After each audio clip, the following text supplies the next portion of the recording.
Hello, hello. Hello, hello. Wait, why is mine not working? Do you hear me? No, I don't hear you.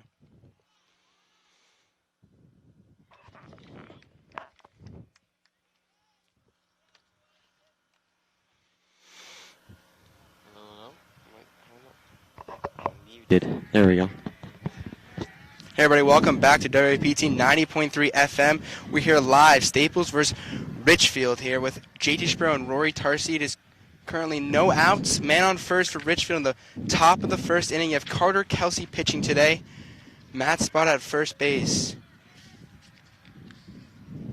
And it's currently 2-2 the count. No outs again. The pitch. Strike three, one out He's not for hearing the anything. Wreckers. Connecting.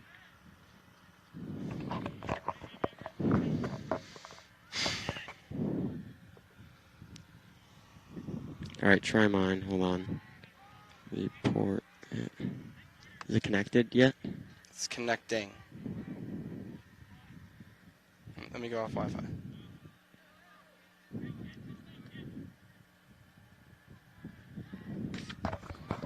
Can you put in the username and password there? Well, that's like connecting. This might work.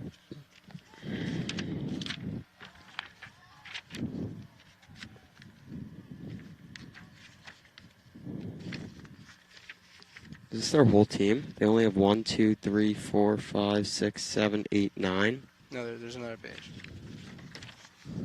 Okay. There's 4 pages. It's just it's back and front and back. All right, give it here. Can you read that to me? Oh shit, I turned it off. Gino. At wwptfm.com.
So far, mowing kids down like he did a week ago against Wilton.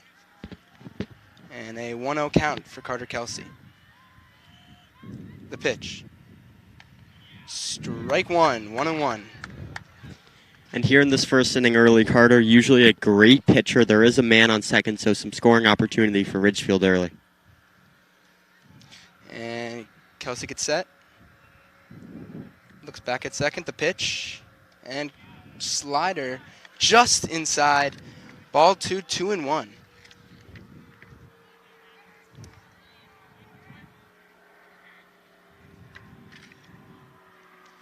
And Kelsey gets set again. 2-1 count. The pitch. And fastball down the middle. 2 strikes for Carter Kelsey. Carter Kelsey up here, 2-2 now. Just trying to put him away now.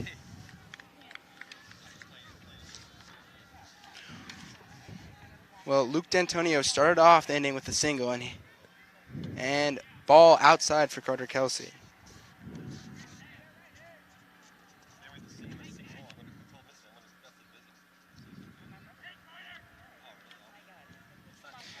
And 3-2 count, the pitch.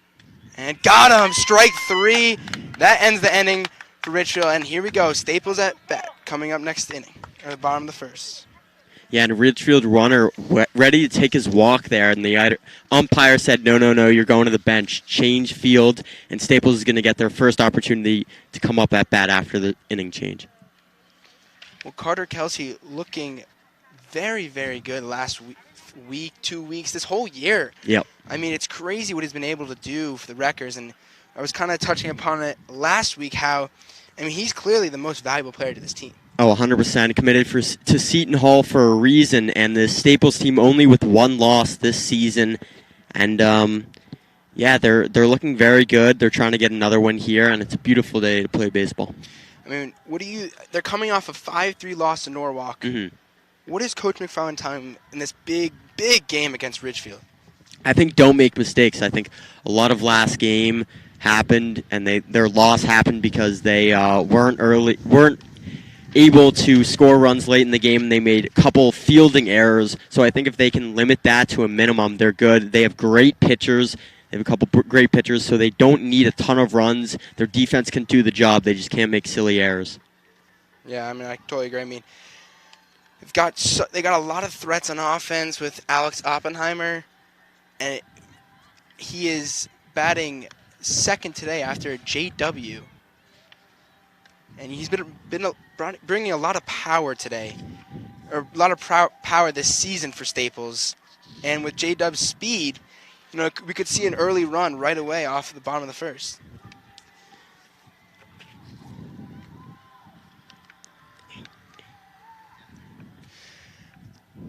And we have Andrew Castelluccio pitching here for Ridgefield.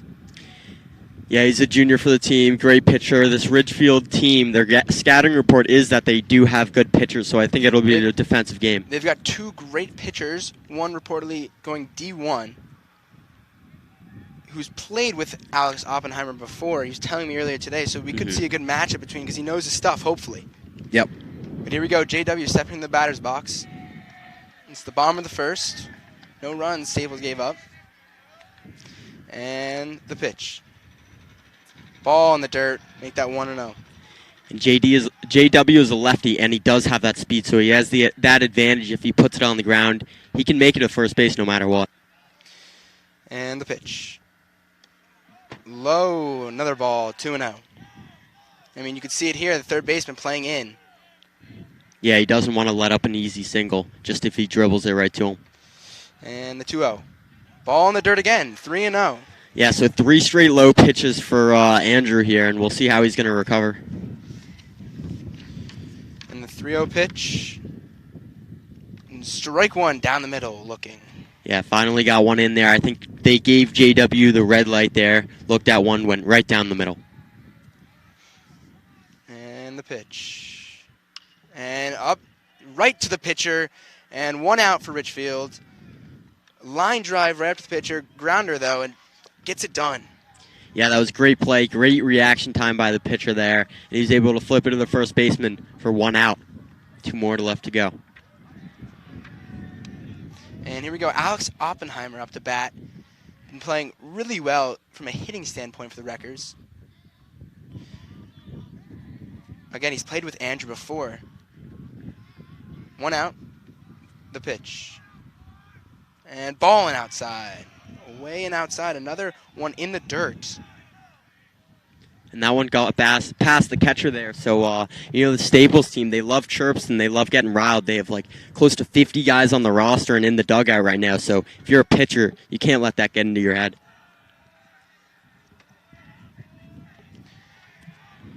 1-0 count. Andrew with the pitch. And swing and a miss from right down the middle from Alex Oppenheimer. Yeah, great pitch there from Andrew. He's sort of trying to find his groove here early in the game and hopefully retire the side with these next 2 batters. And the pitch. A pop-up in the infield. Looks to be out of play. Unreachable for the third baseman. Yep, and that one top of the Staples dugout, so it's going to be a 1-2 count here.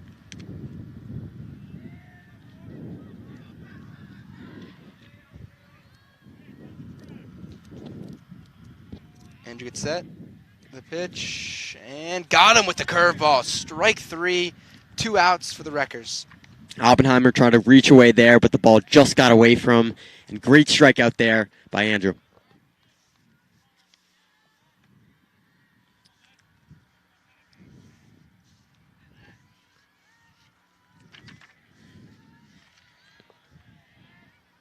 Justin Lessing at the plate now. 2 outs. Let's see what Captain Justin Lessing can do. The pitch, ball, high. So Justin Lessing, the 3-hitter here, he is committed to Middlebury. He's also the catcher for Staples, so he's going to be catching all of Carter Kelsey's balls behind the plate. And the pitch.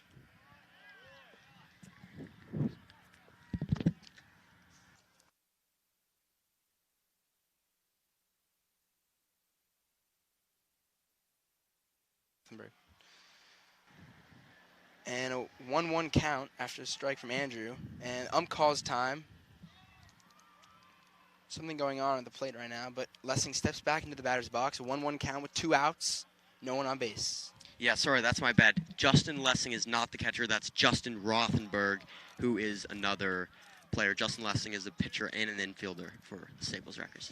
Well, 2-1 count after a ball away in the dirt. And Andrew steps off. And he's going to have a chat with the catcher. I mean, really been having a hard time throwing strikes down the middle. Most of his pitch has been in the dirt, away, high, getting past the catcher. Yeah, it hasn't been too of a problem lately, but definitely something to keep the eye on. He hasn't had a runner on base yet, but he's got to get some control on his pitches. Here we go, the 2-1 count with 2 outs. Lessing at the plate, the pitch, and foul ball out of play. That looks like it's going to be hitting a car. And it just misses a car. Wow. Yeah, got to be careful parking this parking lot. You know, you might break a windshield, so that's always an opportunity. And 2-2 count with 2 outs. Does Andrew sit him down for his second straight strikeout? The pitch. And another foul tip coming from Lessing. So Justin Lessing just trying to stay alive here. 2 outs, trying to get on base and maybe have a 2-out rally in the bottom of the first.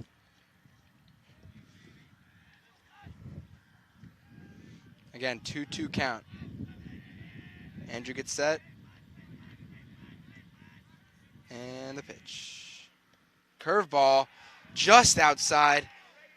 Very, very close. And we'll take it to 3-2. A base hit, ball forward situation here, Tarsi. Yeah, let's see what Lessing can do here.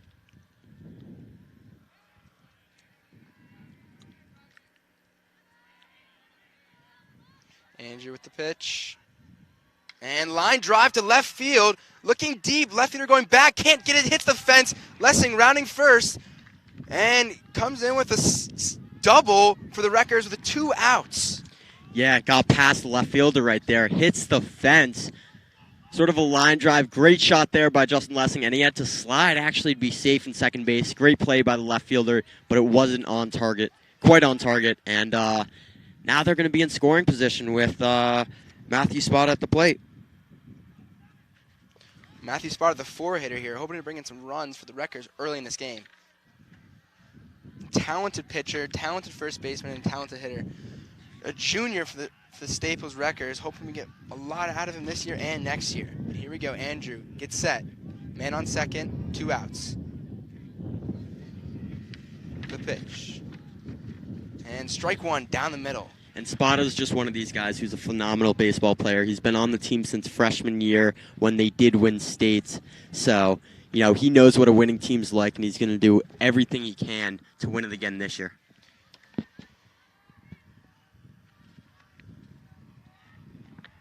Andrew gets set. Man on second. 0-1 count. And ball in the dirt again. Lessing stays at second. Spada obviously trying to drive him in here. 2 outs right now, so you could either get a run or you could come up empty. So we'll see how he does.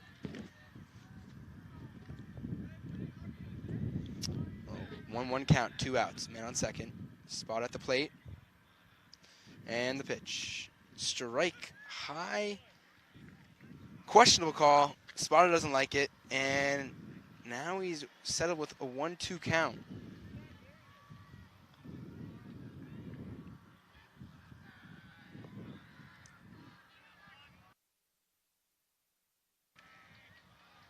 Well, 1-2 count, 2 outs. Now pitcher checking back at Lessing. Andrew the pitch and curveball, ball and outside. Yeah, so Andrew there checking back on Lessing, not throwing though. Just wants us to know that Lessing's staying close to second base. He doesn't want him to get a huge lead. Especially with 2 outs here. Yep. Tough situation, but it's now 2-2. Andrew looks back at second.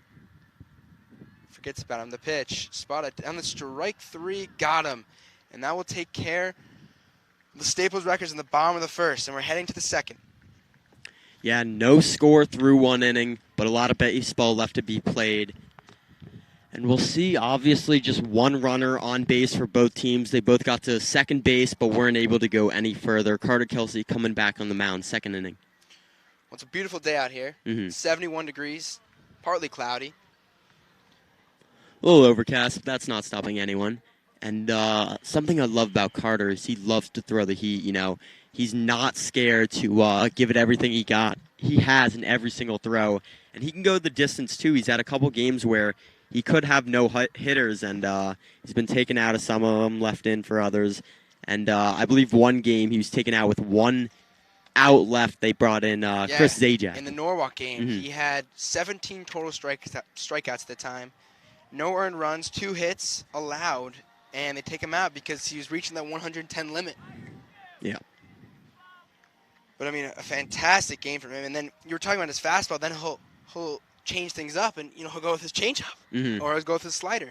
And they're both deadly pitches for him, and he really gets it done with that on his third, looking for his strikeout pitch.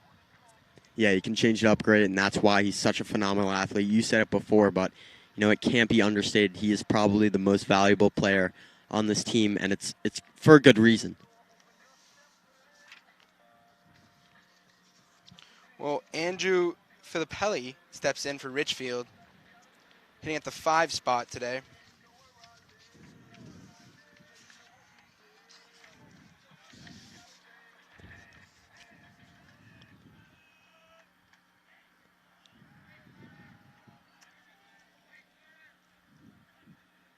Carter gets set, and the pitch.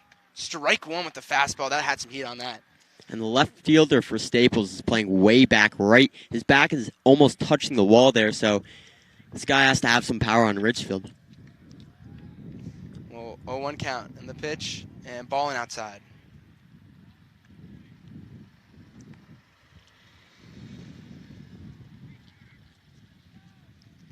Kelsey gets set quickly again in the pitch, and strike 2, another one with the fastball. Yeah, Carter loves this fastball, and as I said, maybe he's looking to change it up here. Catch a batter running here, maybe on the 3rd strike. Kelsey gets set, and the pitch with the changeup, and looks down the middle, but can't get the strike to go his way. And McFarland coming out, talking to him, goes right back to the dugout. Yeah, wasn't having any of that. He told him to get right back in the dugout. And ground ball, second baseman, little hopper, can't get it, but picks it up, and 1 out for Staples Wreckers. Good play there by the second baseman. A tough chopper to second, can't pick it up cleanly, gets it off the ground with his bare hands, and makes the play.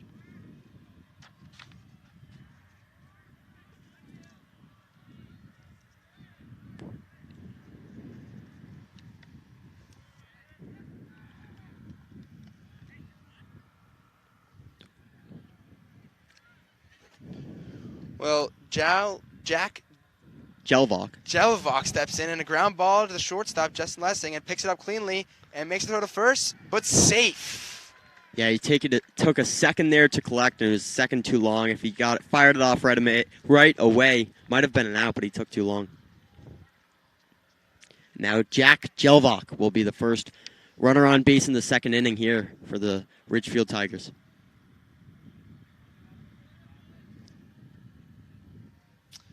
Well, 1 out, man on first.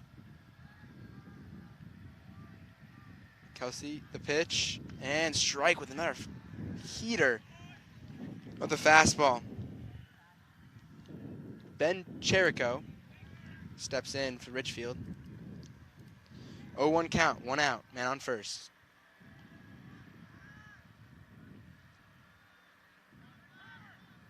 Time coming from the ump. Late time out there. Carter was about to throw his pitch, and the ump said time out there, Carter. up in the count 0-1. Man on first. Again, 0-1 count for Kelsey.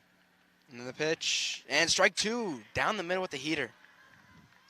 Yeah, now Ben has swung at 2 pitches now, and he's missed on both of them. So we'll see how he comes back from the 0-2 count here. And 0-2 count. Getting ahead, Kelsey is. Looks back at first. Nothing going. The pitch. And high with the fastball. Again, really lean with that fastball. Yeah, and the Staples bench does not like that. You might have heard the ooh from then. And looks back over at first. Nothing going, though. The pitch. And strike three looking. Jack. Or excuse me. Jack. Oh, yeah. Ben Chirico strikes out for Ridgefield Tigers.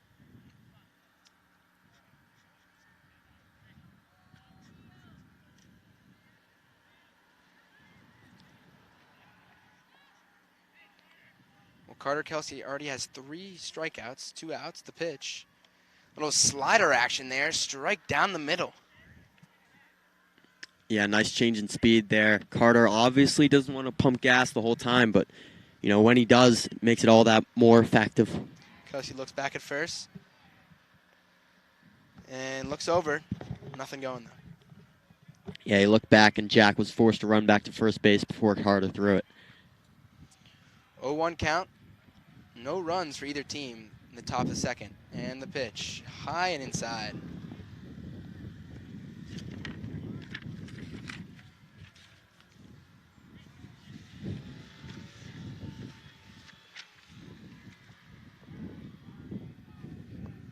And the pitch. Strike two. 1-2 count for Carter Kelsey. Can he put another one away?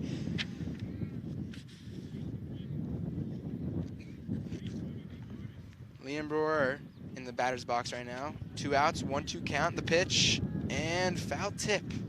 Little check swing there, but hits the bat. Yeah, Liam check swing, went off the bat and straight back there. So now Carter going to try to strike him out here with 2 outs in the second.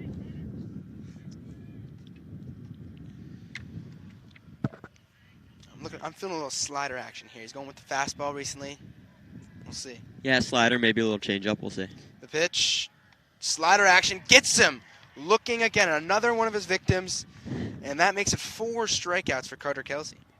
Yeah, Carter doesn't want to give it up to chance to his infielders after that first little ground ball of the inning. And he tries to strike out the rest, and he does so correctly. So now Staples, another opportunity to bat. And they only got 1 man on base. That was Justin Lessing. He had a nice double to left field. But other than that, they've had trouble getting on base, but only 1 inning in. And 0-0, I mean, you said it right away, a pitcher's duel. Mm-hmm. We will see. But I mean, it is early. Yeah. Let's be honest. You have Cam Mann Inning and a half coming up. in. He's got the speed. He'll get a run, hopefully, for the Wreckers. I mean, coming out that Wilton game, I mean, he just steals every base and then basically steals home. Yeah, exactly. I mean, he could run. He could steal second, he could steal third, and we saw him steal home pretty much. So you got to be aware of him and also JW, the 2 speedsters on the team, I would say.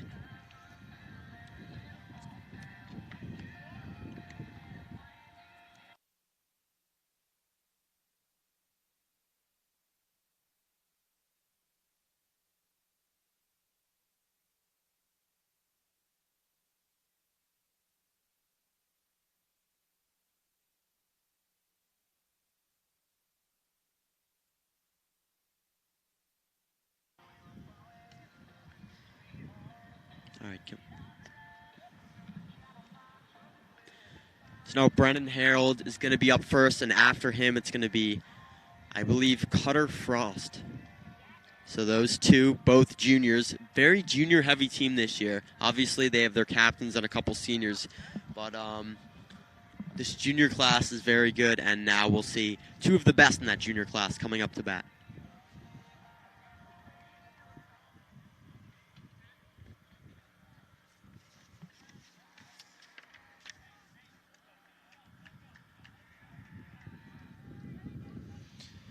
And here we go, Brendan Harold. No runs for either team, as I said, bottom of the second. And the pitch from Andrew. And curveball just outside. And they'll make it 1-0.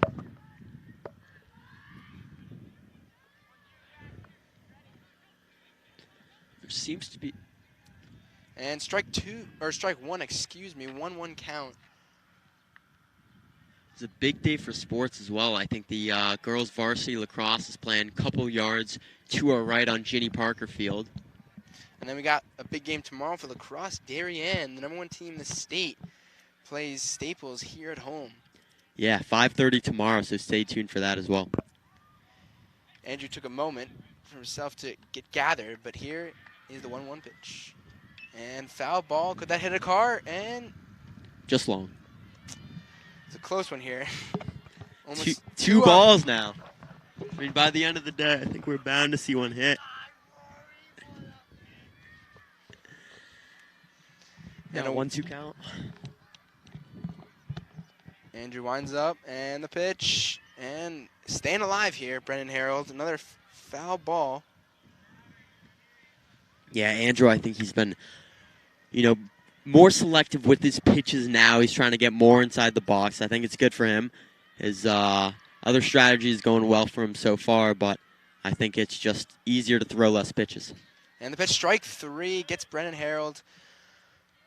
Make that 3 strikeouts for Andrew here in the Ridgefield Tigers. Nice little change-up from him there. And Cutter Frost stepping up to the plate.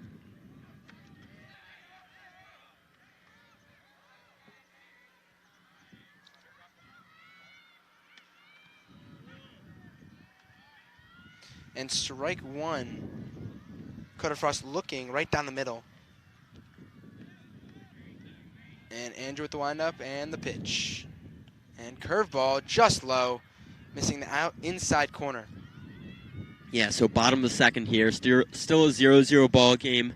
And Staples only with 1 hit so far. And the pitch. And strike 2. 1-2 count for Cutter Frost. Kind of seems like the same location as the last pitch. Last pitch was a ball, so. Yeah, same pitch.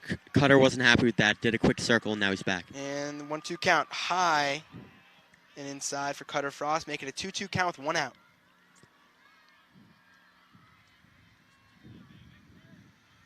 And the 2-2 pitch. And got him with the curve. Got him early. Wow. Yeah, ball in the dirt there. Cutter went early, and he knew he made the mistake right when the bat left his hands. Well, that makes 4 strikeouts here for Andrew.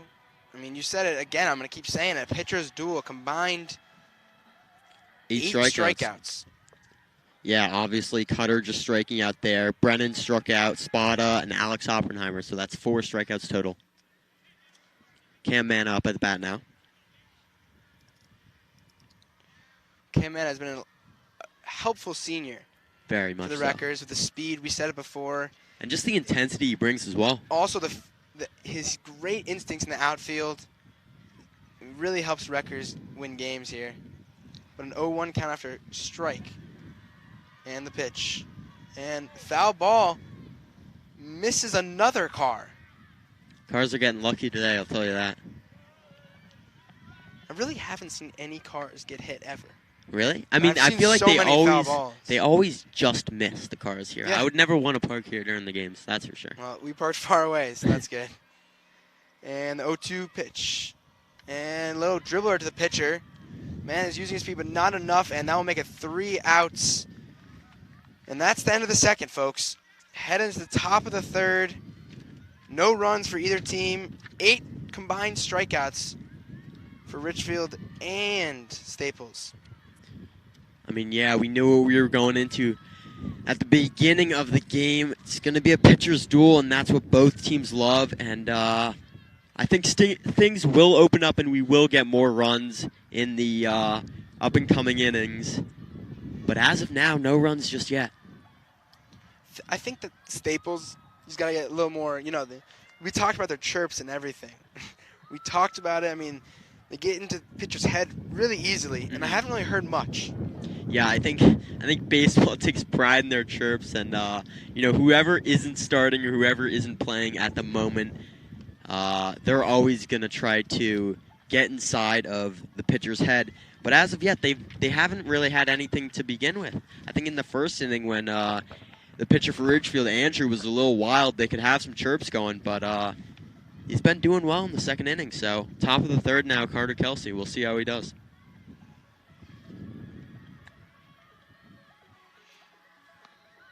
I mean, Kelsey's mid-90s right now, 93. I heard today he's pitching. I mean, that is some heat on that. We were talking about Spotty. He was at like 85. Yeah. So Spotty's a very talented pitcher. But, I mean, Carter Kelsey's got a good, 9 miles per hour on it.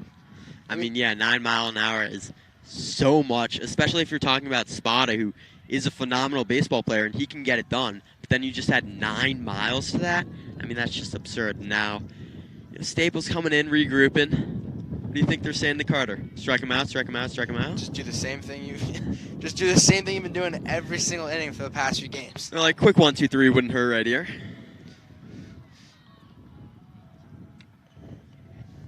Well, we'll see with Aiden Stern up for Ridgefield.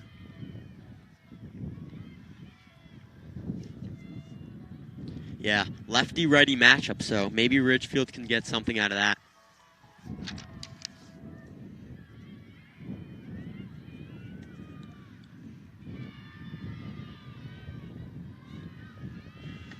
Here we go. Top of the third for Ridgefield. And the pitch. And high and outside. 1-0 count.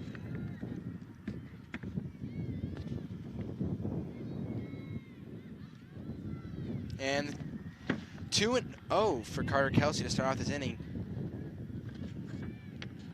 Yeah, I don't think he's worried just yet, obviously. He can get some in the plate, but we'll see how he can recover from the 2-0 count. And the 2-0 pitch. And strike 1 for Carter Kelsey in the top of the third.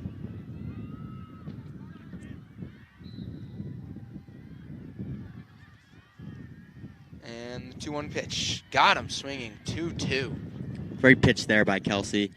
Got Aiden swinging there, and now he's back in the count, 2-1.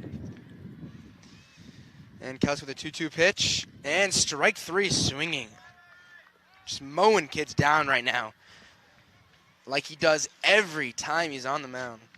Make that 5 strikeouts for Carter Kelsey in just the top of the third. Yeah, I think we're going to be counting strikeouts all day for Carter because he's going to keep on racking them up here. Here we go. Luke Daniel step in. One of the 2 guys that got onto base, the leadoff hitter for the Ridgefield Tigers.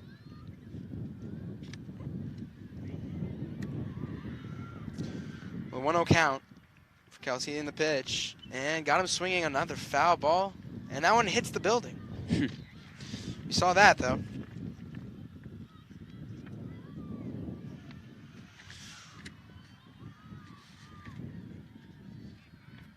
Well, 1-1 count for Luke Daniel. Kelsey trying to put another one away. The pitch. And ball low and inside. 2-1.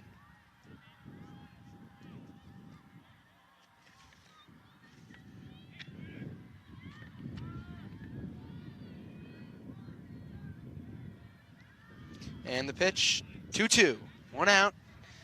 And as I said, another chance to add another victim to his strikeout list at 5. And as of right now, I think Ridgefield just... Well, Kelsey, pitch and balling outside, make that 3-2. Go ahead, Tarsi. Yeah, so I think as of right now, I mean, it's just so hard to go up against Kelsey. As your game plan, you just got to switch something up a couple innings in. Well, on the pitch, a line drive to Justin Lissing at short. Picks it up cleanly, and the throw to first, and out. Make that 2 outs for Staples Records in the top of the third. I mean, so at least Ridgefield's making progress here now. Obviously made contact on that one, but, I mean, still, Carter's such a phenomenal pitcher that he can really change it up and do anything he really wants. And right there, Justin Lessing making a nice play. And 2 outs for the Wreckers. And 0 count. Pitch. Strike 1 for Carter Kelsey.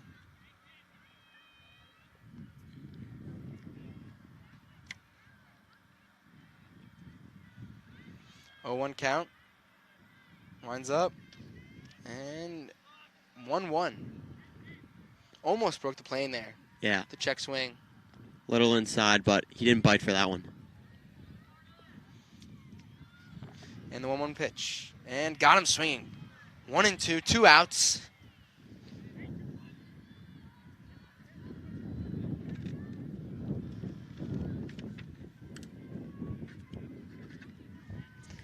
And 1-2 count from Matthew Bucherio. Oh. And the pitch with the slider, can't get him to go. Make that 2-2. Yeah, a little outside Matthew Bucherio. I don't think he swung at one of these pitches yet. He tried to check swing, and he just looked at that one. So. And the pitch high, make that 3-2. Possible base hit ball 4 here for Matthew. He had a strikeout in the first inning. Full count, 2 outs, top of the third now. And the pitch. And gets a foul ball right to us. Just goes over and just misses the car. It's a handicap sign.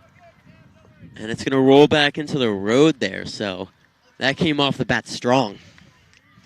And here we go. 3-2 again. Kelsey gets set. The windup. Pitch. And another one right over here. Could have hit a car. Just misses it again. Same spot, 2 pitches in a row. And Matthew Bucherio trying to stay alive here with 2 outs. Trying to get something going here for the Tigers. There's Kelsey again. And gets the slider up the middle. And Lessing just misses off his glove. And that will be a single for Matthew.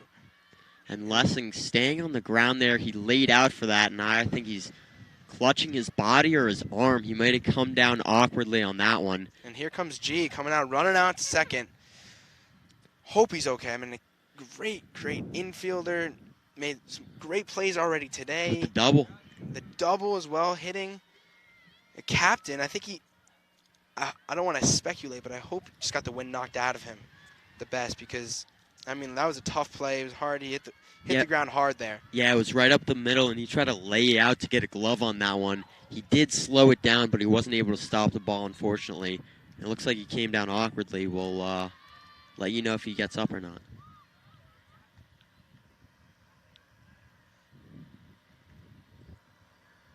So now Spada, Kelsey, and Rothenberg on the mound talking, and then the rest of the team are huddled around Lessing, who gets up. And he seems to be walking off the field. And we'll see who replaces him.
All right, Ethan Kook here comes in for injured Justin Lessing at shortstop. A sophomore here for Staples Wreckers. Yeah, interesting that they put him in here. Well, 2 outs, man on first, and the pitch. Strike 1, got him. Another one of Kelsey's victims here at bat. Got him the strike on the first inning. And the 0-1 count. Looks at first, can't find anything. And balling outside. Yeah, now you have Matthew Bucherio on first base here. 1-1 count here for Kelsey, 2 outs. He's just trying to get out at the top of the third. We've got a 1-1 count right now. 2 outs, as you said. And he looks back at first, nothing going. Doesn't even need a throw as Procario slides safely into first. Kelsey still with the ball in his hands with the 1-1 count now. Because he looks back over at first. Nothing going, though. And the pitch. Runner goes. Got him. Rothenberg got him safe. Off throw there by Justin Rothenberg. Tough one indeed, though. Yeah, and he pats his chest as he says, "My bad." It was a little low and to the left. Didn't really give Kukier a chance there.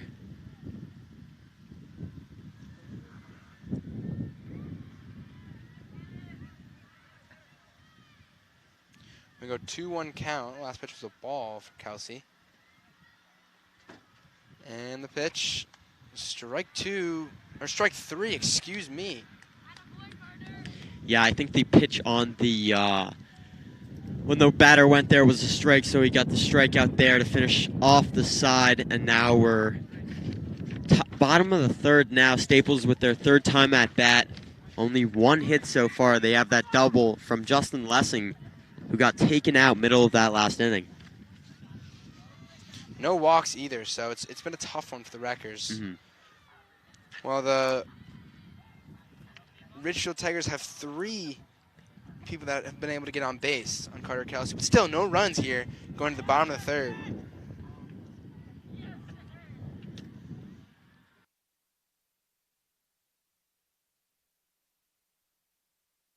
Steve.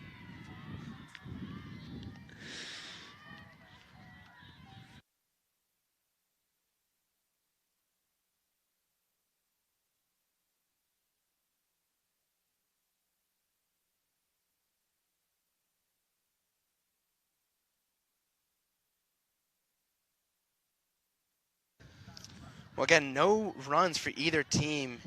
Andrew and Carter have been able to mow down their opponents. Anybody that's faced either, just been able to strike them out. Again, a combined 9 strikeouts. I mean, it's just been a tough one for the offensive side for both teams. And Andrew's still throwing heat now, right now, as he's warming up for the bottom of the third.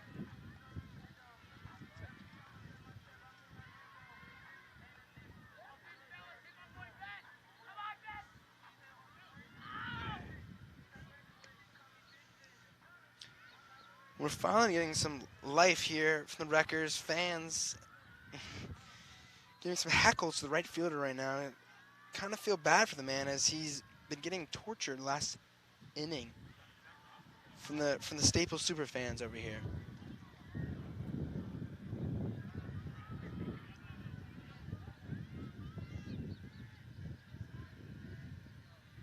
And Andrew with the pitch. Ball and low.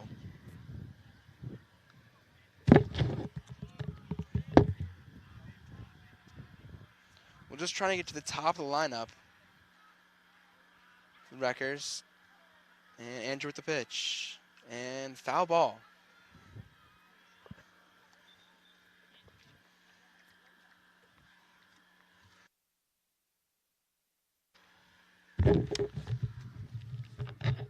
And 1-1 count. Bottom of the third. And Andrew with the pitch. Got him. A line drive to left and drops down for Finn Popkin. Great shot there by Finn Popkin. Just shy for their left fielder there. And now he's on base for the second hit of the day from the Staples Wreckers.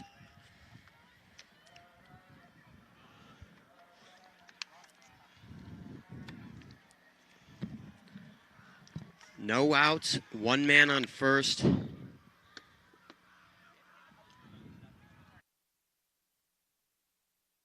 Justin Rothenberg, the catcher for Staples, at bat.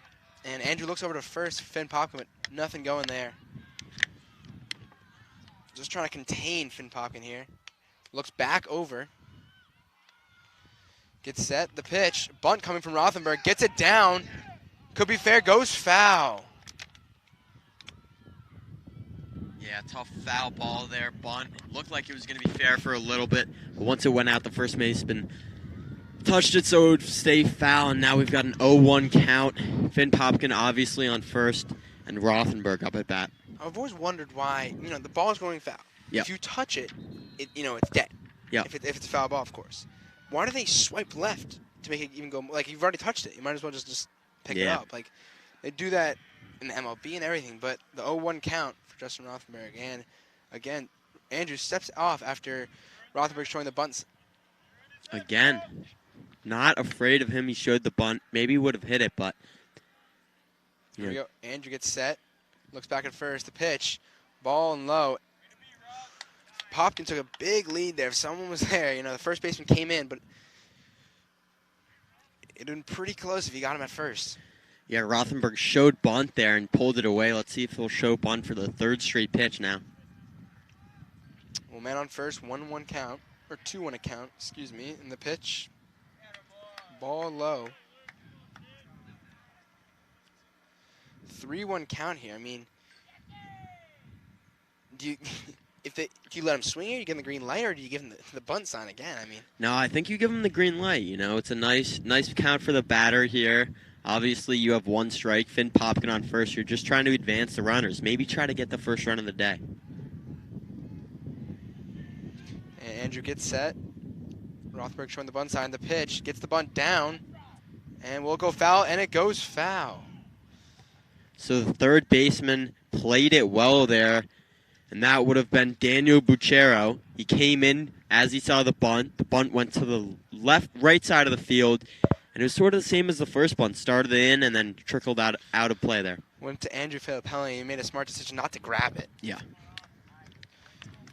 And now we got a 3-2 count. 2-2.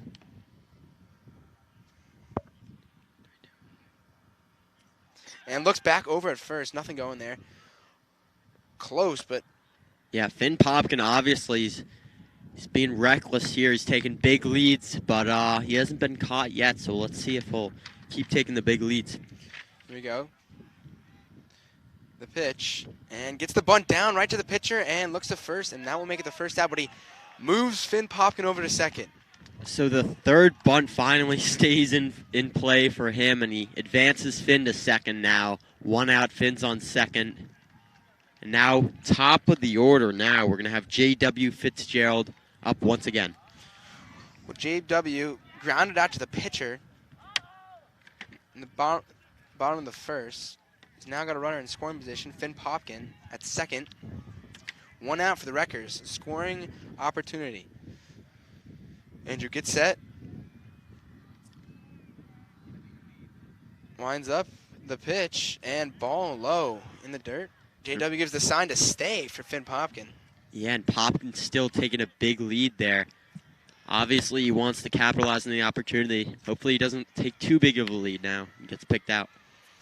Here we go. Andrew gets set. Looks back at second at Finn.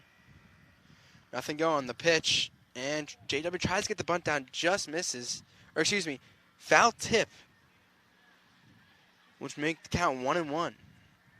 How do you feel about the bunt play here? Obviously, he's got one the out. speed. He's got the speed. Right. I think that's the move. But the problem is, if you bunt it too far to the third baseman, it could be an easy out. Yeah, but then again, you can also move the runner over. Stay, yeah. You never know. It could work both ways, but I think it's the best situation here, especially with this speed. But the 1-1 pitch. And JW line drive to second and won't fall, and that will make it 2 outs. Great play there by Aiden Stern. Sort of a weird pop-up play. He jumped back there, extending his arm and made the catch. Obviously, Popkin couldn't go. Unfortunately, it wasn't a sac fly there for JW. Well, JW's had 2 line drives today, but here comes Alex Oppenheimer with a strikeout swinging in the first inning. And Andrew takes time to collect himself and collect his thoughts. Yeah, he knows Alex. Obviously, they were former teammates, as you said earlier. Summer League. They played in Summer League. So they know each other. They know their weaknesses. They know their strengths. Yeah, now Andrew is the best this battle with the strikeout in the first inning. And the 2-out pitch. And low and outside. Make that a 1-0 count for Alex Oppenheimer. A strong batter here for the Wreckers. Yeah, bottom third, still a 0-0 ball game. Alex is trying to change that now. Man and runner scoring position. Finn Popkin at second. The 1-0 pitch. And doesn't get to bite with. He got him the bite with that curveball in the first inning. Doesn't get him there. Yeah, I think the old teammate rivalry, it's a little bit sweeter when you catch him swinging on a curveball, but Oppenheimer was like, you're not getting me that time. 2-0 count here now. Well, Finn taking a big lead at second. The pitcher for Ridgefield, Andrew, looks back. Nothing going. The pitch. And make that 3-0.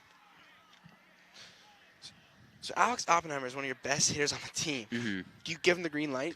For me, if I'm Coach McFarland, I'm obviously giving him the green light. A single hopefully drives in the run.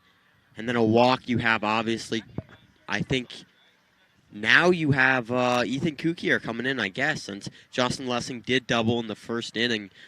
But he was taken out of the game, or I guess injured, on that one play last inning. So we'll see Ethan Kukier come up if he's given the red light. Well, 3-0 count. Andrew gets set. Again, looks at second.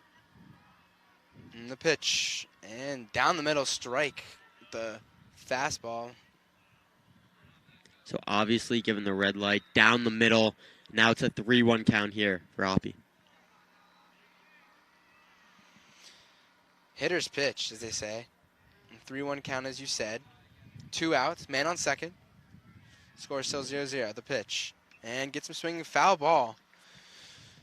Now we'll bring it to the 3-2 count. Base hit, ball 4.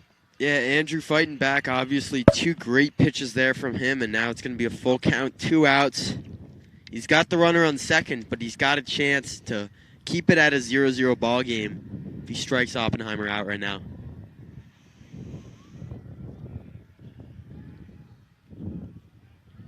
I see a curve come in here. 3-2 count. The pitch. And line drive up the middle. And Finn Popkins rounding third. Throwing it home. And gets it. 1-0. Staples leading. In the bottom of the third. RBI single for Alex Oppenheimer. And maybe that'll get the bench going a little bit. All screaming there after they go up 1-0. Great line drive down the middle there by Alex Oppenheimer. And now he stands on first base as... Yep, I think that's correct. Ethan Kukier is coming to the plate now. Well, that will make it 1-0 for Staples here in the bottom of the third. How will Andrew bounce back from this? I mean, Andrew's been throwing a great game so far. Obviously, bottom of the third. Not his best inning. He's let up 2 hits, 1 run, but... And strike with the changeup. Throws over to first. Nothing going there. Standing is Alex Oppenheimer. Yeah, as I've said, he's only let up 3 hits in the game so far, so he's not doing a terrible job. Obviously, those bunts didn't help, but, I mean, I think he's pitching great, and he can stay in there. 0-1 pitch, and gets away from him, and the catcher doesn't know where the ball is, and Alex Oppenheimer standing on second, and will stay there. And not a great play by the catcher there. Bounces off his knee towards the Staples dugout. It looks around for a few seconds. That's all it takes for Oppenheimer to steal second from him. I mean, that pitch was way in front of the plate. I mean, yeah. As a catcher, the truth is you can't really see much in that mass. You can't see above. Mm-hmm. You can really just see straight away. So you're not going to yell that like where it is, and it's going to be hard for you to find it. Right. Yep. So now Andrew, after that low pitch, we'll see if he can come back throwing in the strike zone. Man on second, 1-1 count, 2 outs, and strike down the middle.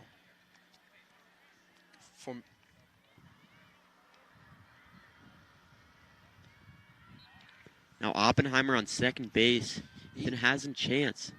Ethan Kukier, I mean, sophomore. What can he do in this position with a runner in scoring position? 1-2 count. And the pitch. And gets him to swing. Strike 3, and they'll throw it down to first after the drop third strike. Great pitch there by Andrew. Curveball. I mean, Curveball another nasty towards the curveball. And that will do it for the Staples Wreckers. We'll be heading to the top of the 4th. Carter Kelsey hoping to do his stuff out here on the mound. And it's just been a great, great game.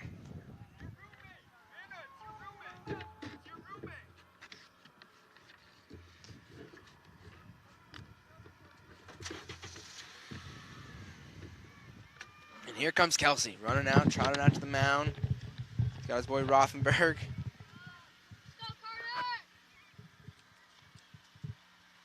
I mean, super talented pitcher. And here comes Spada, trotting out to first base.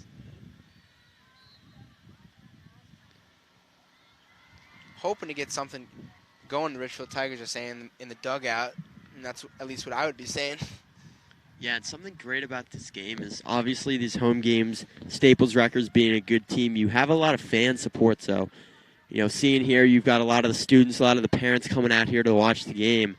And they're up 1-0, top of the fourth right now. So, we'll see what Carter can do if he can keep the shutout alive.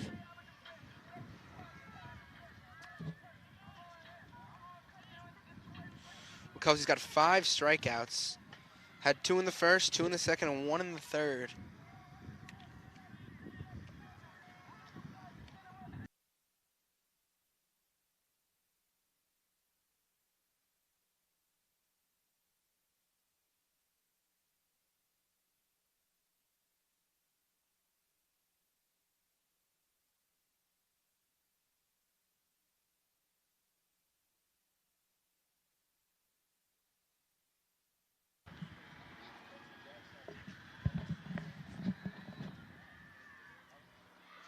And here we go, the first pitch of the top of the fourth. 1-0 Wreckers, and foul ball. This is heading for the Cars. And Ooh. hits a car this time, and his windshield is broken. It's unfortunate, but Daniel Bucciero, 0-1 count. And a ball right there from Carter Kelsey. After that foul ball hitting a car there. Wouldn't be happy. Here we go, 1-1 pitch, and high.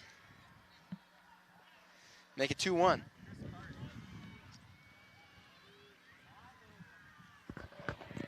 You gotta feel bad. Really do. Come here, watch your son play, and all of a sudden you get back windshield. With a 2-1 count and 2-2 after the foul tip.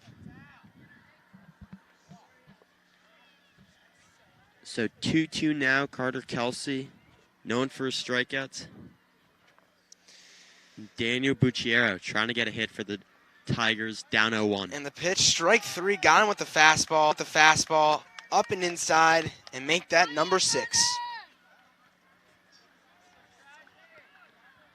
Like the common theme so far for the game, and really all of Carter Kelsey's games so far, strikeout after strikeout with the Heat. And now we've got Andrew Filippelli now. Filippelli had a ground out to second, and we'll see if strike 1 for Kelsey. Kelsey gets set, and the pitch. And with the curve action, the slider action, and make that 1-1 with 1 out.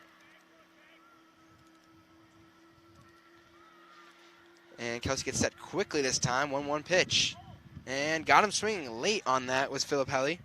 Kelsey really going rapid fire here. He's not taking too much time to sit and think about his next pitch. Seems like he's looking in, giving one nod, and firing it away. I wouldn't be surprised to see a heater here. Four-seam fastball, the pitch, and fastball down the middle. Cam Manna takes one step in and has got a fly ball to right field. And that will make it 2 outs for the Wreckers in the top of the fourth. Yeah, that one hit right to Cam Manna. Right fielder there, played that one well, and now there's 2 outs, top of the fourth.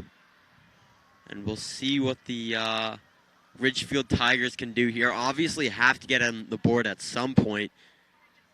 And they only have a couple more innings to do it in.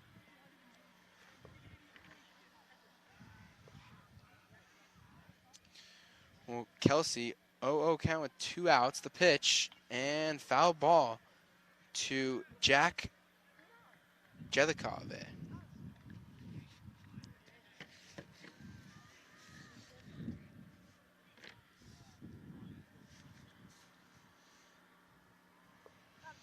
The 0-1 count, and the pitch. And ball high and outside with the changeup. Nothing going there. 1-1 count here now for Carter. Well, Jack had a single in the second. One of the few hitters that have gone on base here for Ridgefield. Maybe he'll have more luck now. And 2-1 Same. count. And strike two. 2-2, 2 outs, top of the fourth. Still, it's now a 1-0 game after the Wreckers scored last inning. Hoping to get some more, hoping to turn the tide, and the pitch. And strike three looking. So nice quick 1-2-3 for Carter Kelsey. Walks off the mound knowing he did his job well. Kelsey added to his strikeout victims with 2 strikeouts that inning and a line drive to right. And that will end the top of the fourth for the Ridgefield Tigers. And now you have Spada, Brennan, and Cutter coming up to bat for the Staples Wreckers. So three straight juniors trying to hold their own against the Ridgefield Tigers. Spada's coming off a strikeout in the first inning, and then you have Brendan who also strike out, and then Cutter Frost. So 3 strikeout In a row, yeah. players coming up, hopefully to change that.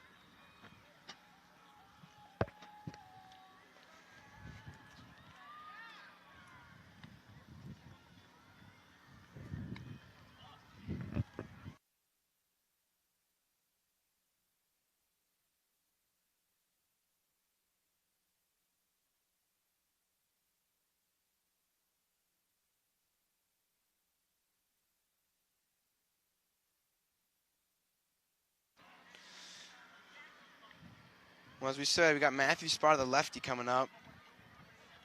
0 for 1 today with a strikeout, swinging. And Andrew Castellucci obviously letting up 1 run in the last inning. His batters aren't really helping him. Let up 1 run through 3. Yeah. And some commotion coming over at the Staples. Ginny Parker. G-Lax, Ginny Parker. It looks to be, they're down 1, 5-6 here. That's interesting. Staples girls lacrosse, usually a powerhouse. It seems to be playing McMahon with the colors, but we'll get you more info on that after Spada. 0 for 1 again, as I say. And Andrew winds up, and the pitch. And low in the dirt, way in front of the plate. Yeah, Andrew sort of got to regroup after that last inning. You know, obviously pitching well through 2 innings. Only he's allowed 1 inning, though, so, I mean, he's doing fine. Pitch.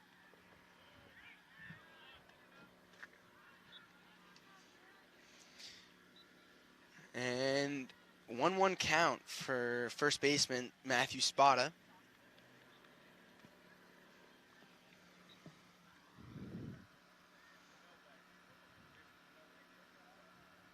Andrew with the windup and the pitch and curveball action. Nothing going outside in a way.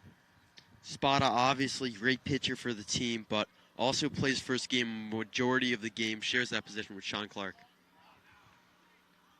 That's going to be another ball, so he's going to have 3-1 count, favorable count for the lefty versus righty matchup. Well, as you said, 3-1 count. And the pitch. And strike 2, 3-2 count. Another situation, a base hit, ball 4.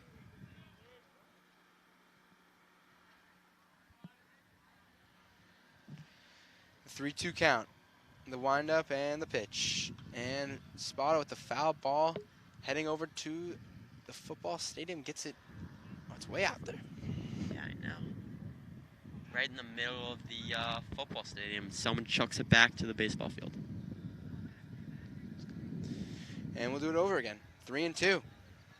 The pitch, and with the curveball, gets it over Chopper to second base. Spada's trying to be a tough pickup from the second baseman, and Aiden Stern. Yeah. Unfortunately, the chopper there, he tried to come in with the left hand, grab it, switch it, and throw it, but couldn't even get the first part of that, couldn't grab it over.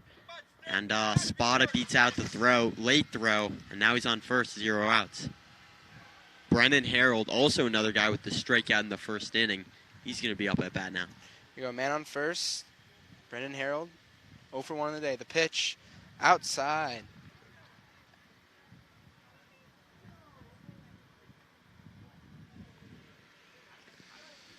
1-0 count, no outs, man on first. Matthew Spada at first base.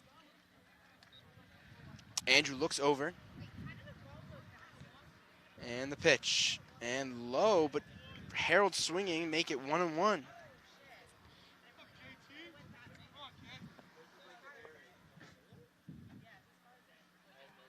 So now Andrew with the 1-1 count, man on first, checking back first base.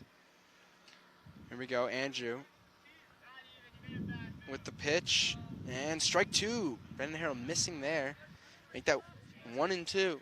Yeah, so 2 straight balls Brennan has liked so far. Didn't connect on either of them. Now it's going to be a 1-2 count. And Andrew might go for some off-speed stuff now. We'll see. Here we go, Andrew. Harold in a tough position right now, 1-2. Andrew looks over to first. Nothing going. The pitch. And foul ball over here. And hits another car right at us. Yeah, might be within 10 feet of us off the hood of a Jeep Cherokee. Looks like it's held up fine, though.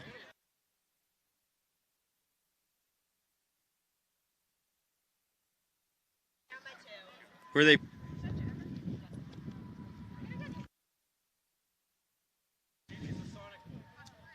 And back over to first, looking at Spada, nothing going.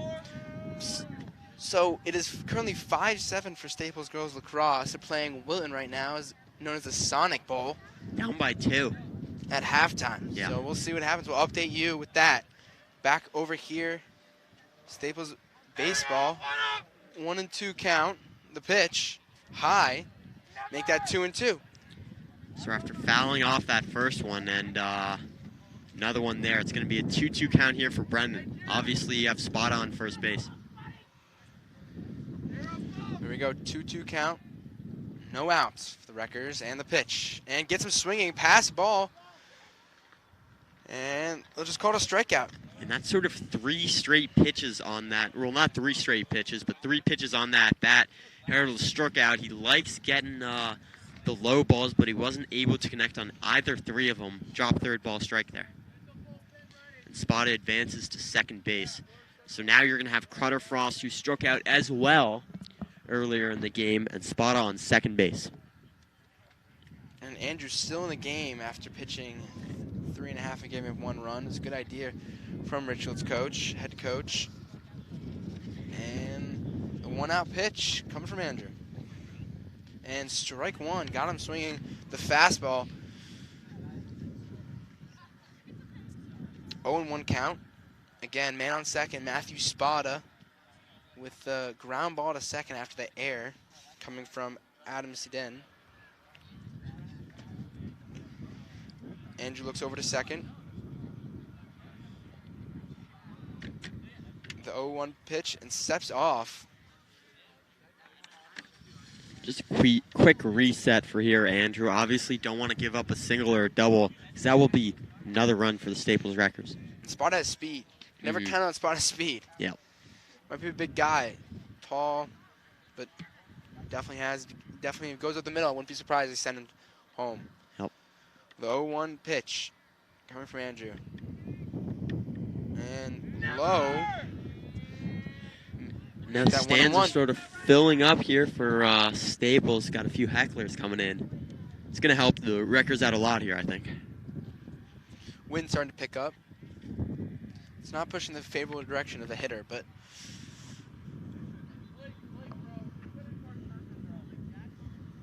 and Andrew steps off again. Trying to recollect his thoughts and trying to find a perfect pitch here, make it a 1-2 count, but his pitching style is a lot different than Kelsey. He sort of likes to take his time between pitches. Kelsey just likes to get the ball back and throw it right away. Well, 1-1 count. Looks over to second at Spada. The pitch. And curveball action right down the middle. 1-2. Great pitch there from Andrew. Now he's going to be up ahead 1-2, 1 out. Bottom of the 4th here. 1-0 ball game. Andrew trying to find the perfect pitch again, taking a long time. Looks at second. Spada with a mediocre lead. Anyways, with the pitch, and strike three, got him, drop third strike. And nothing going at first. And I'll make it 2 outs here. And here comes Cam Manna, right fielder, senior for Staples Wreckers. Got a chance to make it a 2-0 lead with 2 outs. So after Spada got on first base with the early in the first up at bat this inning, Brennan Cutter not able to do anything except for advance him to second base. Now Cam Manna's got the opportunity to bring him in. 2 outs here. I mean, the goal is just get on base any way possible. You know, keep this inning alive. The ones here, they need the insurance. They need a few more runs with insurance, so we'll see what happens. But 2-out pitch coming up. And balling outside. Yeah, so Andrew right here, obviously just trying to keep Spada away from home. He keeps checking back in on him. Obviously, you said he's sort of got that decisive speed to him. So he'll be in touch with Matthew back there. It's 1-0 count. Andrew steps off again, really taking his time. 2-out pitch. Andrew gets set, looks over at Spada. And the pitch, and low, 2-0. You don't want to put man on first. And now catcher taking time out, so Ridgefield really love spreading these batters long. They're taking their time, trying to pick every pitch perfectly. And now 2-0, 2 outs. Obviously, you can either get out here with a 0-run inning, or you could let up another run, which wouldn't be great for Ridgefield, because they haven't been able to hit Carter Kelsey all day, really. Hit in the first inning and nothing really after that.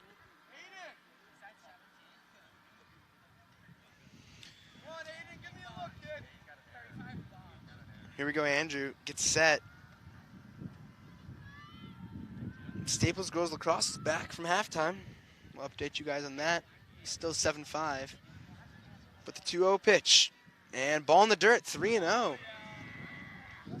So 3-0. I mean, Andrew's just got to put one in the strike zone. But he's got to be careful here. You give a pitch too good to Manna, and he might bring Spada home. So tough position to be in here for Andrew.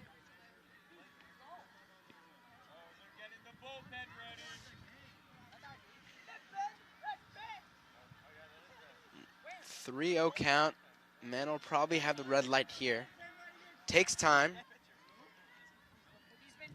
So Manna obviously been at the plate for a while here. You know, obviously Andrew stepping off pretty much every pitch. Catcher going in to look, and now Manna, he stepped off twice now. So they're both taking their sweet time here. Andrew gets set, and the pitch, and ball 4. Walks Cam Manna. That would mean second and first. Spada on second, Manna on first, and that will bring up Finn Popkin, 1-for-1 today with a line drive to left field. Then later on scored with an RBI from Alex Oppenheimer. Yeah, now Staples first and second now. Cam Manna, sort of a speedster on first and Spada on second. Really can't do much because Spada's on second, unless Spada steals, of course. But we haven't really seen much action come from the Ridgefield catcher. And now if you're Ridgefield, you sort of got someone. You need to get someone warming up in the bullpen if this inning stretches out even longer. Well, they already have one warming up. They just got there. He's been working his arm. But we'll see what happens with Andrew. I mean, again, he's only let 1 run through 3.5, excuse me, with the pitch. And Finn, foul ball. Yeah, just tipped that one, and now it's going to be a 0-1 count.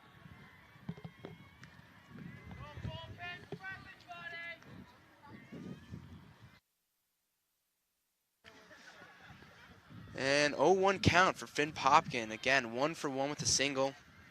Later on, had the 1 run of the game. Andrew gets set, winds up, and Finn calls time. He's taking his time, really frustrating batters right now. Mana Yep. called time, Spada called time, and now Finn calls time.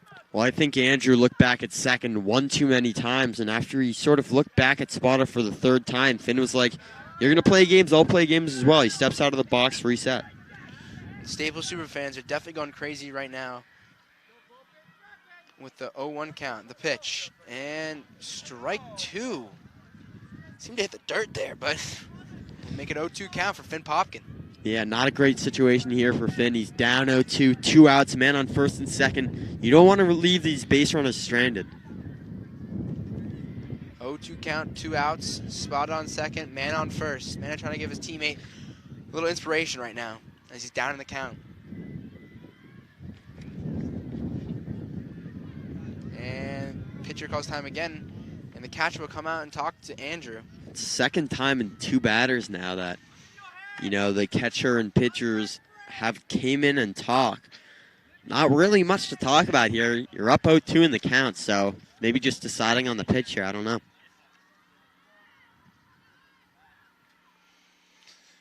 And that will do it for the ump comes out. Kind of getting tired of this, I would seem. I mean, a lot of time being spent on the mound. Exactly, and we're only in the bottom of the 4th now, and it's 0-1 ball game still, so not exactly a blowout. Here we go, Andrew gets set, the 0-2 pitch, and low in the dirt, way in front of the plate. I mean, other than the last 2 strikes, which were, questionable, it's been a tough inning for Andrew. Yeah, tough time finding the plate here.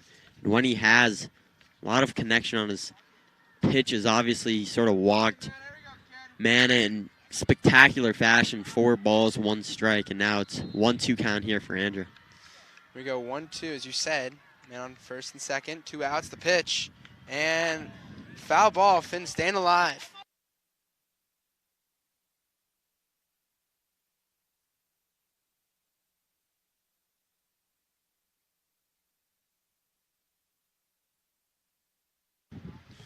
Here we go, 1-2 count. Finn staying alive after the foul ball.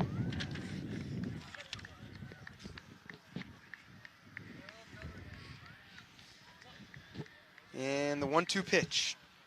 And got a curveball, but staying alive again with a foul tip.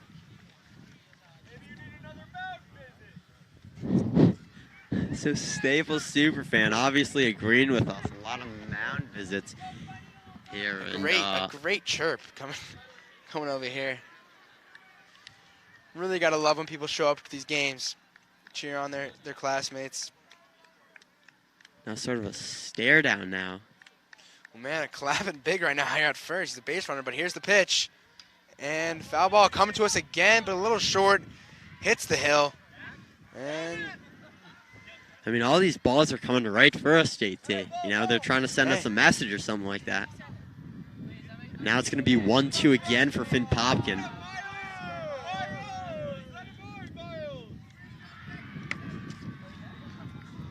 well, again, 1-2 count for Finn Popkin. Mana clapping his way on first base right now. And the pitch. And high and inside with the fastball and 2-2 count.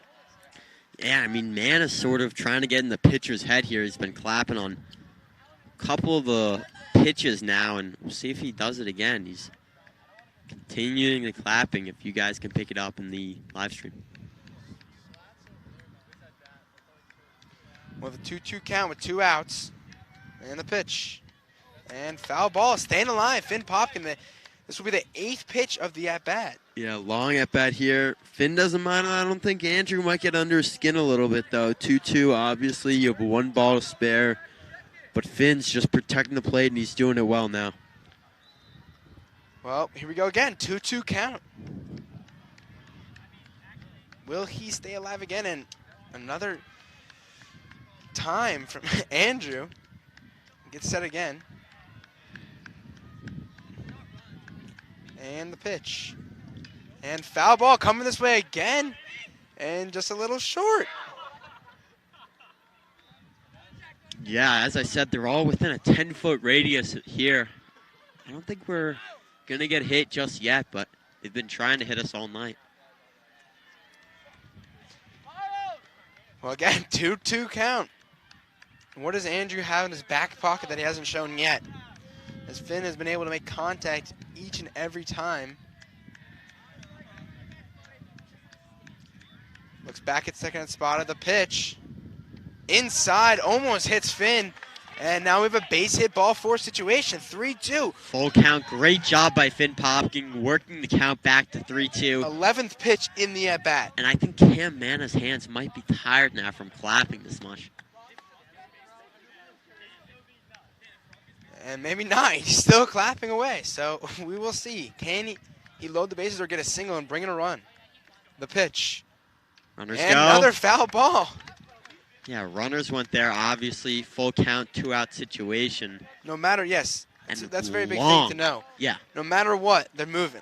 Right, so if Popkin really gets us anywhere in play and he's going to be safe, Spot is probably going to reach home here. So, big pitch here for Andrew. Stare down now. Here's the fans. Here's all the parents, the students clapping away, including Cam Mann, who's at first base. The pitch. And base hit up the middle. There goes Spada going home. The pitch, the throw to home, and safe at home. And Finn with another single up the middle. That will make it 2-0 Staples with a man on first and third.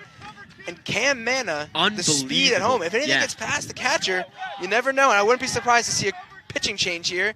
And yes, here comes the coach, Ridgefield, to change the pitcher. And just an unbelievable bat there by Finn Popkin. He was down 1-2, and he just works the count. I think like about 12 pitches? 13 pitches total. 13 pitches for Finn Popkin.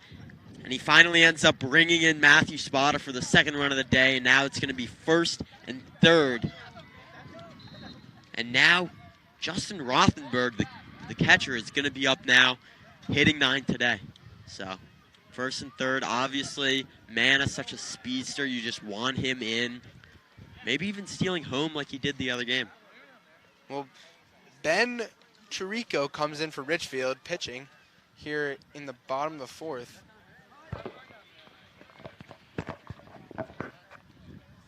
And I think it's the right decision now. Obviously, Andrew's sort of worn out a little bit. Last 2 innings, not too strong. And now you've got Ben Chirico warming up here. So 2 outs, still the bottom of the fourth. Staples 1 run in the inning. And as we look over to the Sonic Bowl, it is now 7-8. They tied it. The Staples, G-Lax tied it for a second, but now down 1.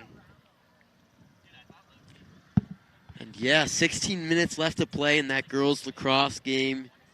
JV's warming up on the side, and only a 1-goal game, so anything could really happen here. Sun's kind of gone away. The clouds have taken over. Little breeze going out to right field. Again, not really what the batter wants. But we'll see. I mean, bottom of the fourth, 2-0. Speedy man on third. And I said, anything gets by the catcher. Could be a run. Yeah, especially with 2 outs. I think Man is going to be very aggressive here. And Finn Popkin is well on first. And like I said, Justin Rothenberg up at bat against the new pitcher. It's going to be Ben Chirico. I mean, even in the warm-up, see letting things get by him. You're Ben Chirico. You can't let anything get by the catcher here. And it's a tough situation to be in, but at the same time, you only need 1 out to get out of the inning. I mean, they brought him in to get the out here, bottom of the fourth. You know, you're still going to get at least 3 chances up at bat, and 2 runs is not a lot. So I think you just try to get out of the inning, regroup. And as of now, Carter Kelsey has had a lifetime of rest. So not really a big deal for him. He's getting a little cold maybe. Well, 2 outs, man on first and third. Speedy Cam Man at third. And the pitch, runner going on first and safe. Finn Popkins safe at second standing.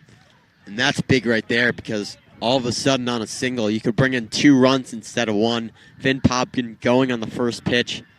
It's going to be a strike, though. So Ben Trico, obviously, first pitch strike there is sort of what you want to see there. But catcher sort of lost that one and didn't even attempt to throw to second base.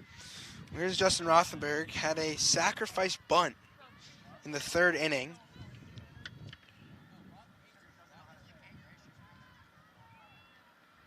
Was able to move Finn Popkin over, which then ended up being a run. So here we go, 0-1 count for Staples Justin Rothenberg. The pitch, and 0-2 count.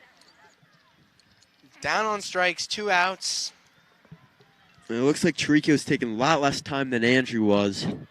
Sort of coming right back at the plate, shakes one off, though. And the 0-2 pitch. And there goes Cam Mena, pitch above, and Cam Mena walking in. And what did we say? I mean, we pretty much called that. I said he was going to be aggressive. Finn Popkin as well going to third. It's an 0-2 count. You throw a ball high, gets past the catcher. He sort of looked around for a second. He looked around for 1 second, and Mena said, nope, I'm home. Mena walks in. Started running down, then just basically just walks. Trotted in. Steps on the plate and makes it 3-0 records. Man on third. Finn Popkin. 1-2 pitch and swing and a miss. Justin Rothenberg goes down on strikes. Yeah, obviously a strikeout, but not a terrible at bat, all things considered. They do get that second run of the inning, and it's going to be 3-0 Staples. That will end the fourth, and now we're heading to the top of the fifth, and I won't be surprised if Carter Kelsey comes in, and we'll see what happens.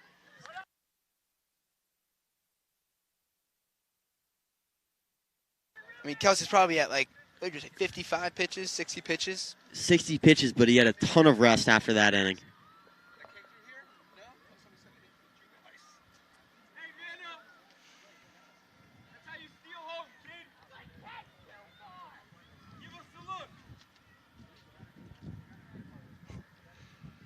Spotted giving us a wave over here. He's looking comfortable, looking pretty with his performance there. They just a run in the last inning.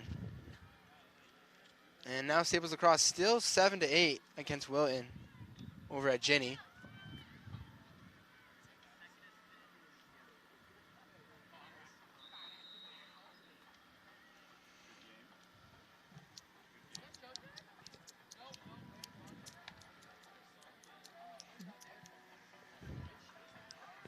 Now Ridgefield obviously not doing too well against Carter. No team really able to do too well against him.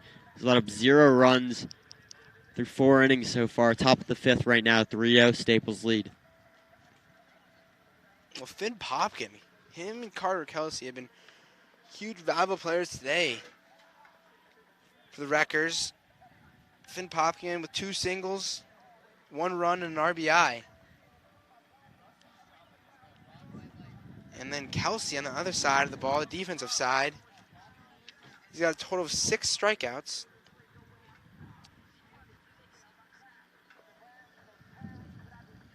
And we're heading into the top of the fifth, excuse me.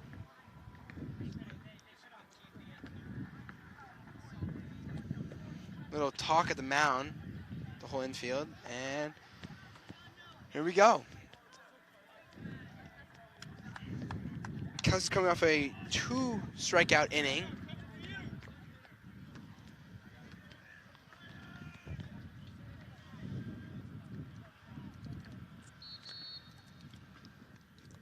And here we go. Kelsey gets set.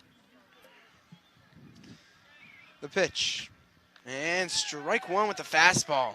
Still has the gas.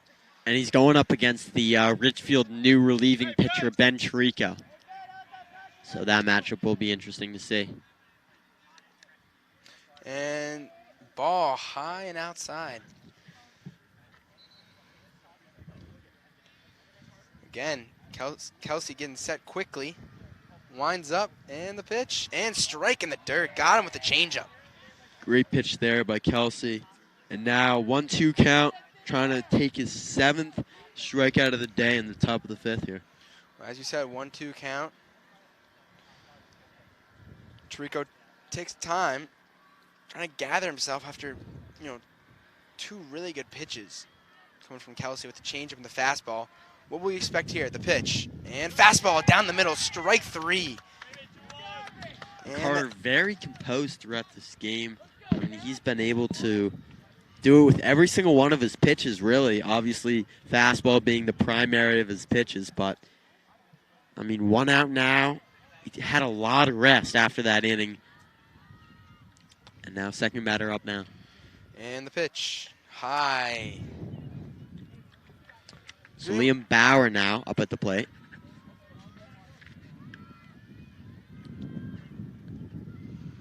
And the 1-0 pitch. Ball outside. Well, 3-0 here at Staples. A lot of help from Finn Popkin and Carter Kelsey, but here's the 2-0 pitch. And ball 3. 3-0 count here with 1 out. Yeah, haven't seen this yet from Carter Kelsey. Throwing 3 straight balls. We'll see how he'll recover here. 3-0 pitch. And high, and there's ball 4. 4 straight pitches after coming off a strikeout, and they're all balls. So how will he bounce back from that? I mean, don't want to let up strike. You don't want to let up 4 straight balls. Yeah, Bauer says fine by me as he trots to first base. So obviously first runner that Ridgefield has had in a little bit. They're going to try to capitalize with 1 out here.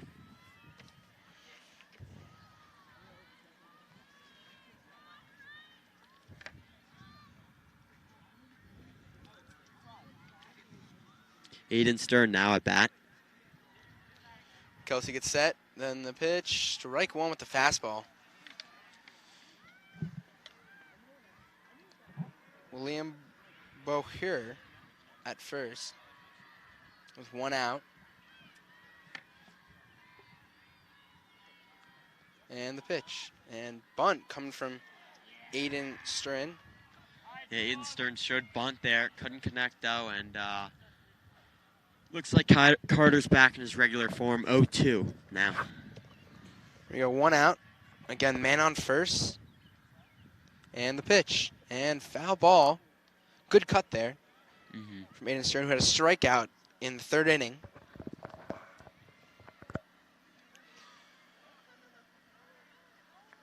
And again, the 0-2 count. 1 out. Kelsey looks over.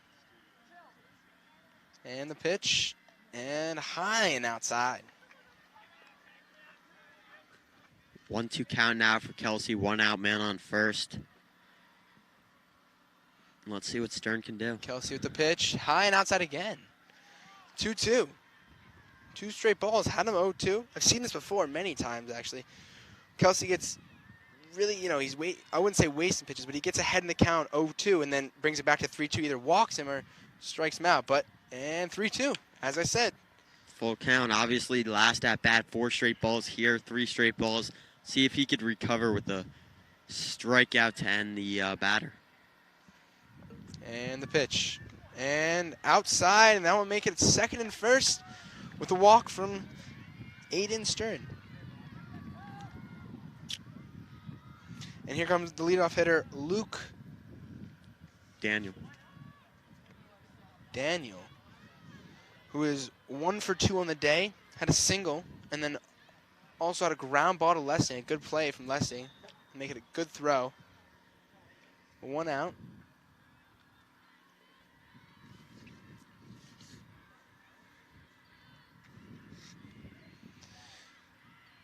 The pitch, and looks for bunt. No, and bad throw from Rothenberg. Don't know what's going on there in his mind, but he tries to check Bower there at second, but doesn't really make a difference. He's very close to second base anyway. So 2 men on now for Carter. 1 out, 1 ball, 0 strikes. And the pitch, strike down the middle with the fastball. Finally finds the strike zone there, and now obviously Luke Daniel, you got a runner on first, runner on second, maybe trying to get the first run of the day. And the 1-1 pitch. And balling outside. Same kind of locations he's been putting on every single pitch.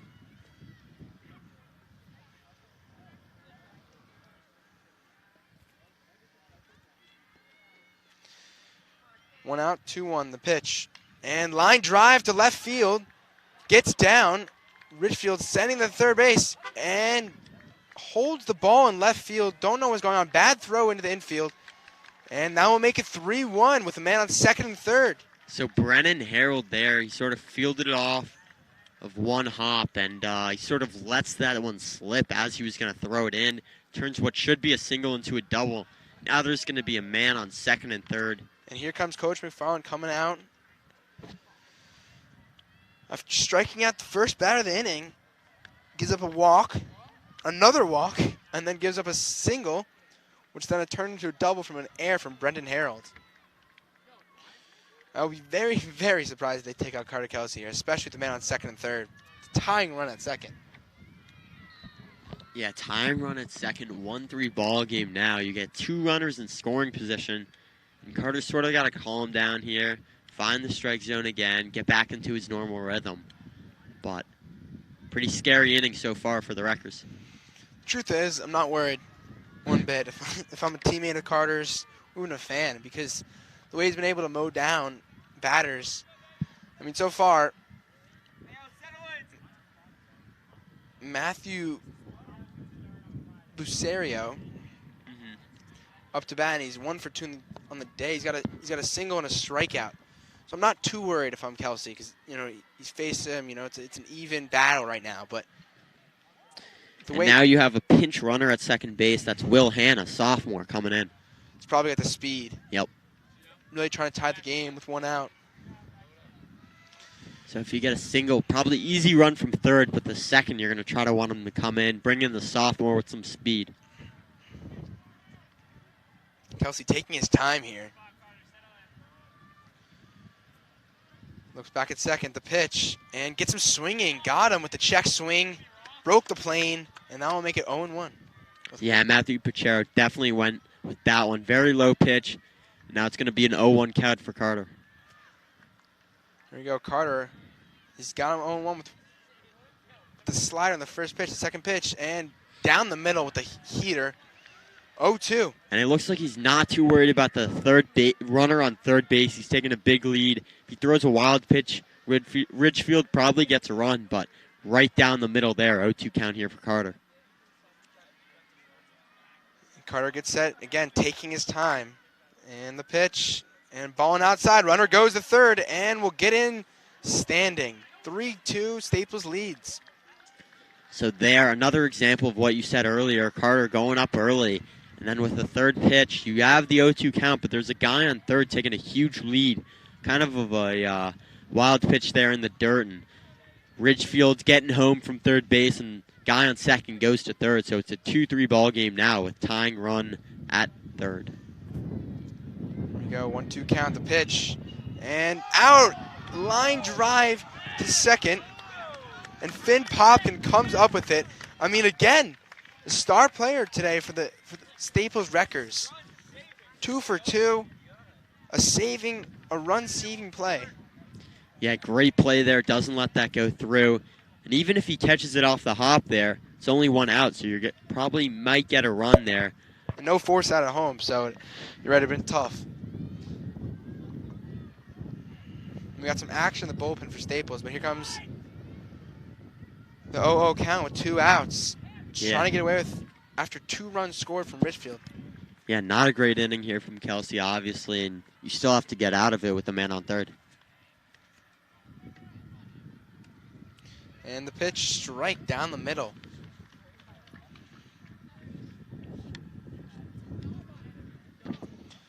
One count, 2 outs, man on third.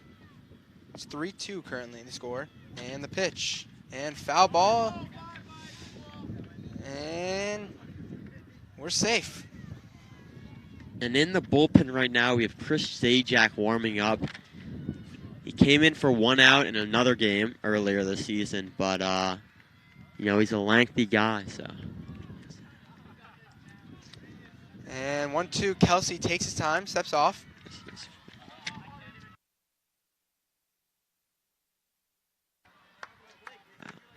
And Kelsey with the pitch, and foul tip. Still 1-2 here, 2 outs. Now Staples GLAX is now down 7-10 with 4 minutes to go. hoping for a comeback over there. It actually looks like Chris Zajac is warming up with Chris Kennedy. So And Chris the pitch, Kennedy looking to come curveball. in. And Kelsey gets another one. Gets out of the inning. Lets up 2 runs. Very upset coming off the mound. Sort of sulks back And we're to the heading to the dugout. bottom of the 5th. Bottom of the 5th. Obviously, the Tigers getting 2 runs from that inning, and now it's only a 1-score ball game. But we have the Top of the order. top of the order coming up with JW, Alex Oppenheimer, and Ethan Kukier, who steps in for Justin Lessing, who got hurt in the second inning. Or excuse me, in the second inning. Yeah, he tried laying out for a ball that went up the middle, and he sort of came down awkwardly. So, since the second inning, Kukier's had to step in. And G-Lax just scored another to make it 10-8, coming back. Hopefully with 3 minutes and 40 seconds left. We'll keep you guys posted on that game. Now we got a close one. We thought 3-0 would have been Enough insurance, but it wasn't really. No, I mean, I was really thinking another 2 runs from this inning, but couldn't get it. Now I got to get a few more runs to be safe. And as I said, I was comfortable with Carter Kelsey on the mound. And he did his job to get out of the inning. Tough inning, though, for him. I mean, he knows it. He knows he's better than that. We've seen how much better he is than that, but just couldn't get it done in that inning, but was able to capitalize at the end, though. And now Ben Cherico obviously staying in the game after getting that 1 out, getting brought in a tough situation. He struck out the batter, but he threw a wild pitch that Cam Manna got home easily on. So, bottom of the 5th now. And stepping in is JW.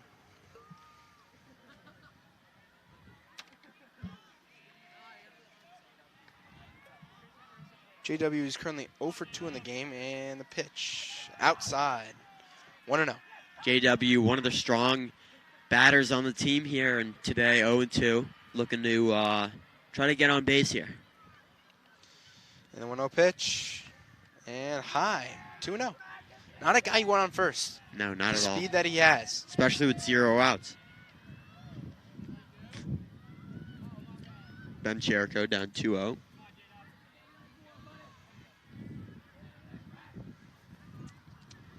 Cherico gets set, 2-0 count. The pitch, and down the middle with the fastball, 2-1.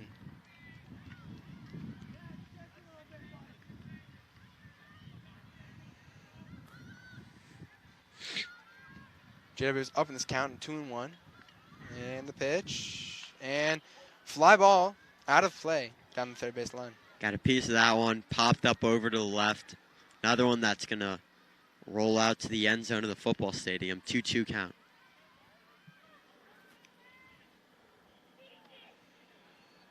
Jericho gets set, winds up the pitch with a curveball, and JW, the shortstop, having a problem seeing the ball, but the left fielder comes in and saves the day, and that will make it 1 out. With Alex Oppenheimer, who has an RBI single. Yeah, Buchero trying to track that one down. Couldn't really get a right read on it, but Will Hanna, the one that came in for the pinch run, said, "I got it, get out of the way," and he fields that one with ease. Now Alex Oppenheimer up at bat. 1 out, no one on. Jericho gets set. The wind up in the pitch, and change up and high. So 1-0. Ridgefield only has 2 more chances to get a run, so you really want to limit the number of runs here, so which makes it easier because you have top of the 6th, top of the 7th to get 1 run, maybe even more. One on the pitch, and high again.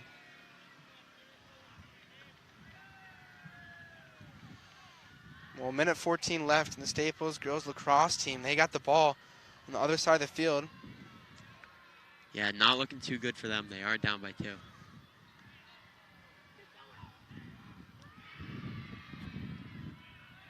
And the pitch. Strike 1, 2-1 count, a little low.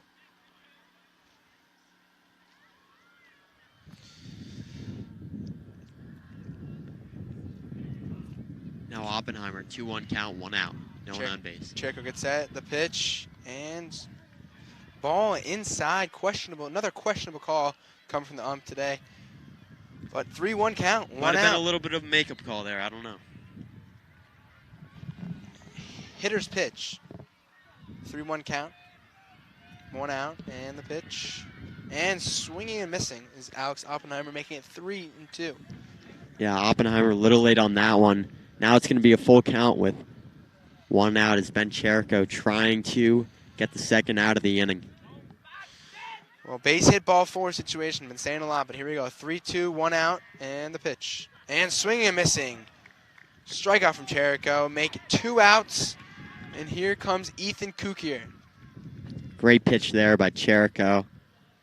You know, he's had himself a game. Obviously, only has had to pitch 3 outs, but so far he's been doing well. No hits yet.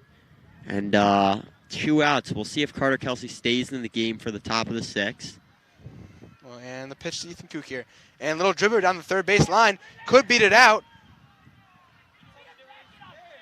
It was on the line. I'm almost positive about that. And the third baseman picks it up. Could have gone out of, you know, who knows what could have happened, but picks it up on the third base line. McFarland's arguing, and nothing goes his way today. Yeah, a couple times he's sort of gone to confront the ump, but he hasn't gotten too close as of yet. You know, he had the best view of that, so looks like he would know. Well, here goes Ethan Kukier. 0-1 count with 2 outs. The pitch, and down the middle looking. So that's going to be strike there. 0-2 count now for Kukier. All of a sudden not looking too great for the Staples records. 0-2 count, 2 outs. And the pitch. And low. Make it 1-2. Now we'll do it for Staples Girls Lacrosse, losing 8-10. In the Sonic Bowl against Wilton. Tough loss, but hopefully we can get one here with Staples leading 3-2. The pitch. And line drive to first. Gets in between the gap between first and second. And Ethan Kukier will have a hit.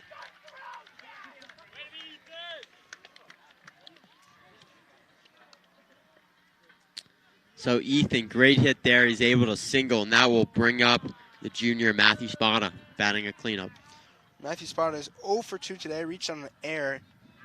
The ground ball to second base.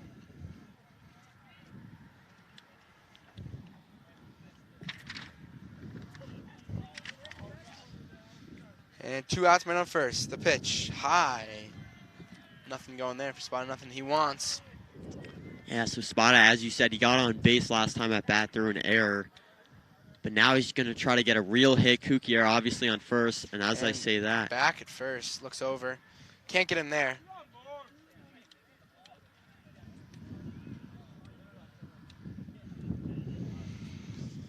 One-0 count, 2 outs. Ethan Kukier at first with a mediocre lead. Steps off again. And the pitch. And Spada goes, breaks the plane. Looks over to the third base ump and gets him to go. So now 1-1 count here for Spada.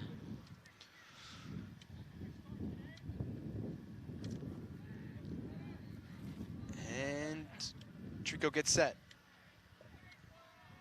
The pitch. There goes Kukier running. Throw to second. Safe at second. Good throw by Ridgefield catcher, but Ethan Kukier got there first. Slides in. Now man on second.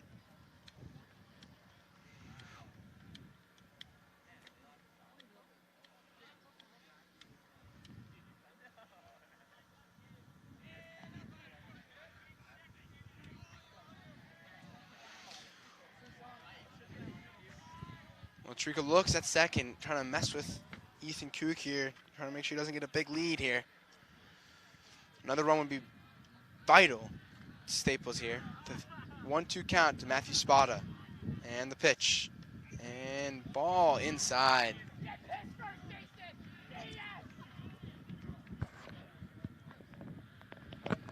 So now a quick reset for Trico.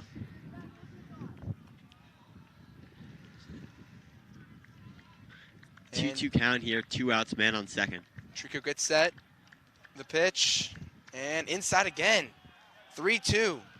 Spada obviously coming back in this count. He's 1-2 all of a sudden, 3-2 full count, 2 outs. Spada, he's got the opportunity to bring in Kukie if he hits a nice single or double.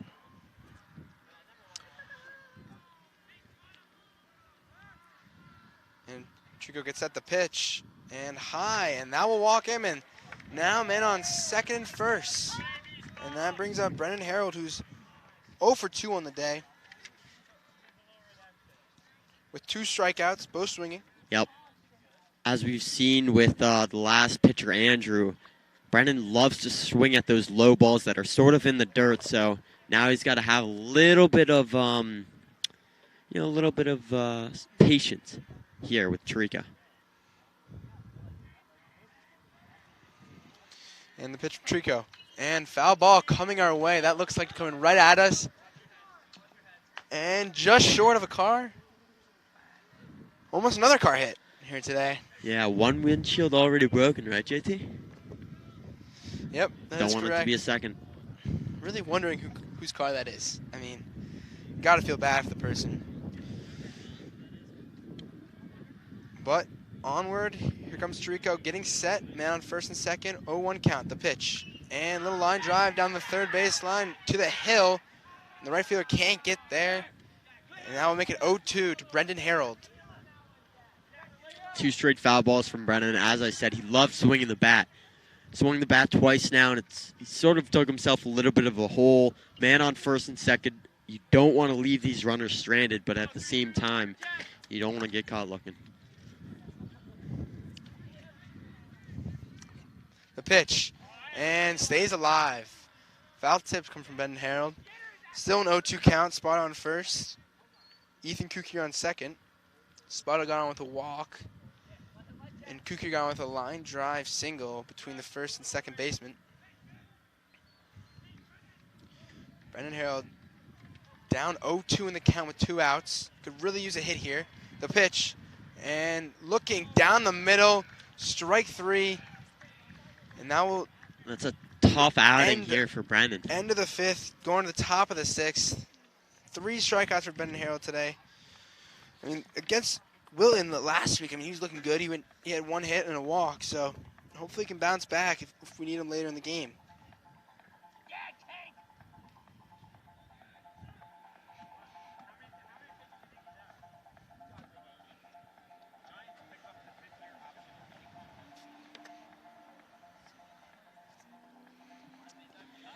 So now you have the Ridgefield Tigers with 2 opportunities to get at least 1 run. Carter Kelsey still on the mound. It's what I expected.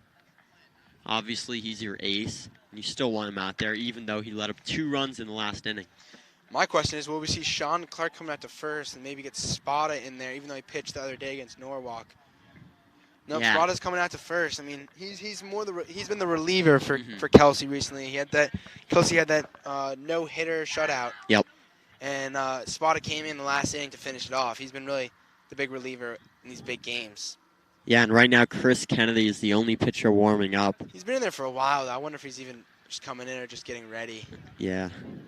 I think he's not really known for his pitching. He's more for his, his infield work and his hitting. So I think he's just playing around. Someone's going down in the bullpen. He's been there for what, 2 innings now? Yeah. Usually not warmed that long.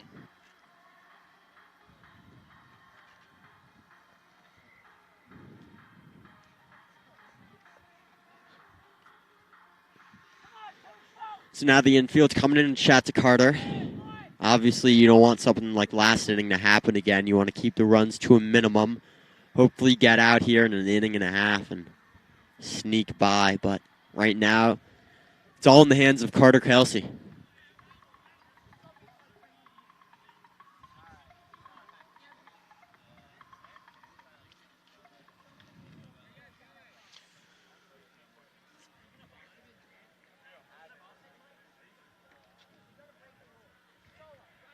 Because he's got 8 strikeouts today, and foul ball over here in the parking lot, and just misses another car. And that's one of the major themes of today. Foul balls barely missing cars. A lot of people have gotten lucky. One person has gotten unlucky so far, though. 0-1 count. And the pitch. And strike 2. High, gets him with the fastball. Still some gas coming from Carter. So Carter not messing around here, top of the 6th. Foul ball and then a strike there. And he's And the 0-2 pitch coming from Carter. And got him with a slider. 1 out, 9 strikeouts for Carter Kelsey. Just waiting for that slider. Throw 2 fastballs, 4-seam, then a 2-seam, and then gets him with a slider. yeah, great throw there by Carter Kelsey. Retying his shoe there, maybe. So we'll see what happens here. And now you've got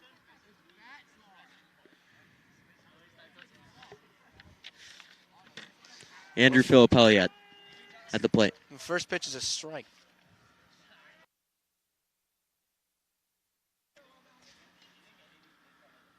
And 0-1 count with 1 out. The pitch. And high and outside gets away from Rothenberg. So after 4 straight strikes, he finally throws the ball there high. But Carter, he is throwing well so far this inning. We'll see how Filippelli does against him.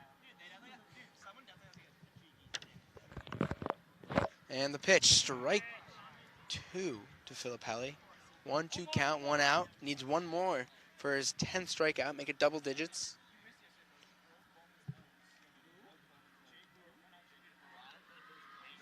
And the pitch.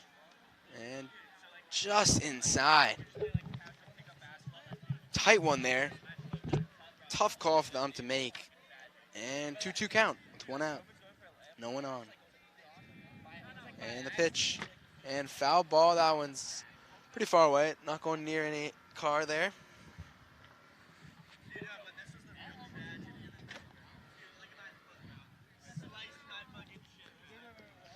And the 2-2 pitch. Strike 3. Got him swinging with a slider again. Back-to-back strikeouts using the slider. And that's his 10th strikeout. Back-to-back games for Carter Kelsey with double-digit strikeouts. Yeah, and he's obviously just been wonderful on the mound so far tonight. I mean, a little bit of an outlier inning in the 5th with 2 runs, but he looks back to being himself now. 2 straight strikeouts, 2 outs now, top of the 6th. Staples up 3-2. Well, and the pitch. And strike 1 with the fastball, 2-seamer. Using all of his, variety of pitches really well tonight. The fastball and on strikeout pitches, meaning. Mm-hmm. He's used the fastball, the 4-seam, the 2-seam, then he's used his changeup, and we've seen the last 2 at bats, sliders coming in. Yep. 0-1 pitch, and got him swing with the fastball. It's got to be around like 89, 88, something like that. And then in the top of the 6th, still throwing some good heat. Yeah, he's throwing great heat. I mean, if he gets out of this inning right here, it'll be interesting if they even decide to bring in a closer. Here we go, the pitch, high and outside, 1-2 count. Remember I said. Yeah, he likes going high with the 0-2 counts. And then he likes to, let them get back. Yep. You can't let them breathe anymore. Like, mm-hmm. You got him 0-2, you got to finish it. Yep. And he's done a really good job of that. But sometimes he's been slipping away. And even with that one time where he let up the run because of that. Yep. And comes with the 1-2 pitch. And slider doesn't get him to chase. 2-2. Yeah, see, that's a great example of, like, trying to get someone to go. Good use of the 4th pitch there, but now it's 2-2. You sort of got to throw a strike. I'm still looking at a changeup here, but we'll see. The pitch. Fastball down the middle. Strike 3. And strikes outside. 2 sliders and a fastball to end it. Great inning there by Kelsey. No other position in the field had to move their legs except for pitcher and catcher there. Great job by Kelsey. And now we're into the bottom of the 6th. Hopefully Staples can add a couple runs of insurance before, Ridgefield has to go top of the 7th. But obviously, if Staples finishes it out top of the 7th, then they won't even need to bat in the bottom of the 7th. Obviously, 7-inning game here at the high school level, and they're up 3-2 here. Mr. Trico pitching on the mound right now. Done a good job in the last 2 innings. Yep. Came in, saved the day with 1 out. Needed 1 out, then came in last inning. And took the side out. Give him 1 hit, 1 walk.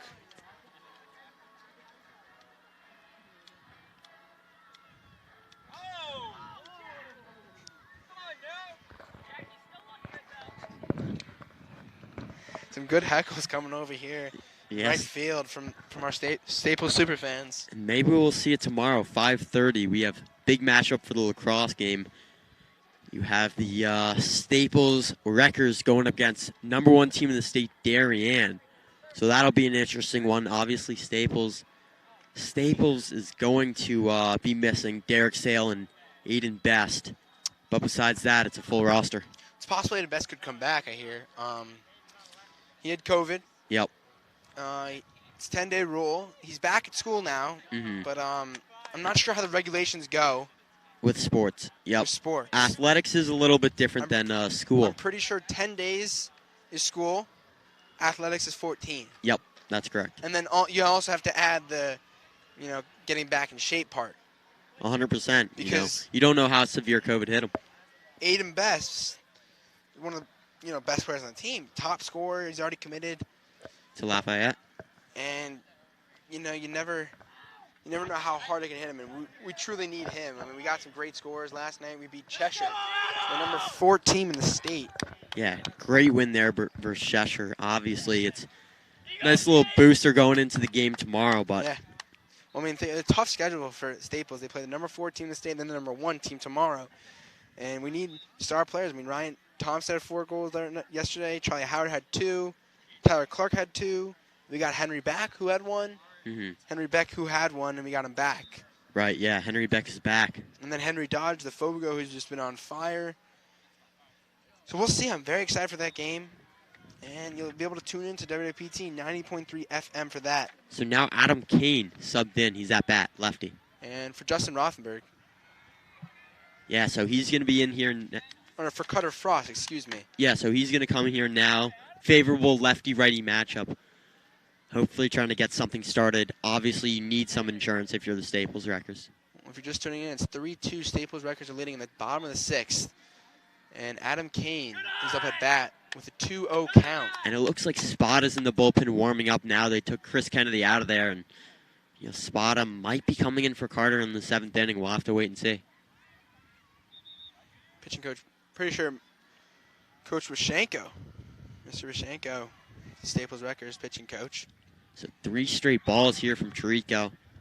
Not something we've really seen in the past 2 innings from him, but obviously Adam Kane ahead now, senior. Here we go, 3-0 count. Bottom 6th. The pitch. And strike 1. 3-1.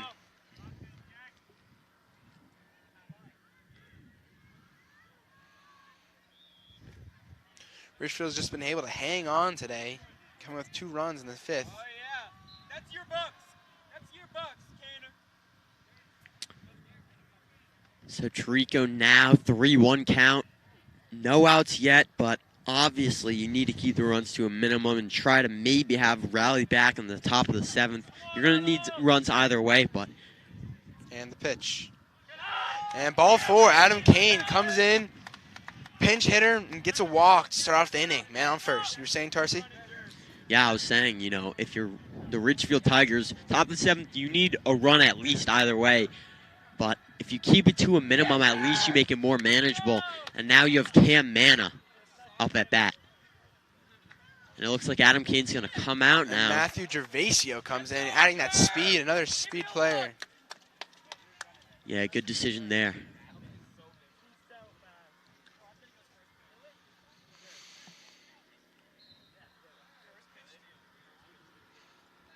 Wouldn't be surprised if Gervasio steals for second on the first or second pitch here.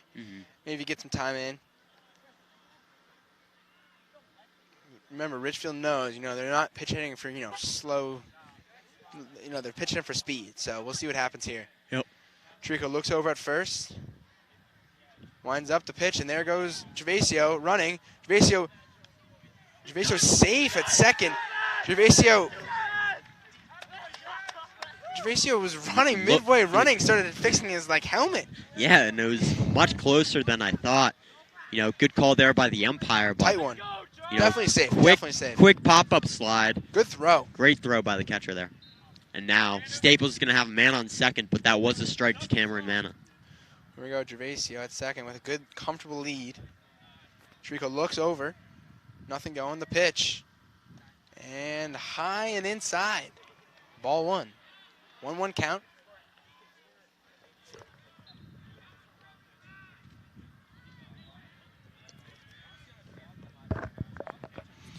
1-1 count. Gervasio at second. He goes. The pitch. Foul ball from Cam Mana, and that's going to hit the school. 1-2 count here for Cam, and looked like Gervasio was going to go on that one. Well, Cam had a dribbler to the pitcher in the first inning, or in the second inning, and then had a walk in the fourth. Then eventually scored by stealing home on a pass ball. Trico looks back at second. Gervasio at second, and stays. And the pitch, foul ball. Man, staying alive here in the bottom of the sixth with no outs and a man on second. It's a 1-2 count for Mana. Yeah, Spado still in the bullpen now. Looks like he's done, though. Walking back. We'll see if he comes in top of the seventh. He's been known to come in for Carter, so we'll see what decision they make there. Trigo gets set. Looks back at second. The pitch. And Mana staying alive. Another foul ball coming to the parking lot. Safely find some grass that time. Not even close to a car there. Pretty close to those people over there. I mean, they weren't even looking. Yeah, you got to be aware if you're here. A lot of balls coming your way. There's been one hit car today. Many just missed, but here we go. Trigo with the pitch. And little curve up and away. Ball 2. 2-2 count.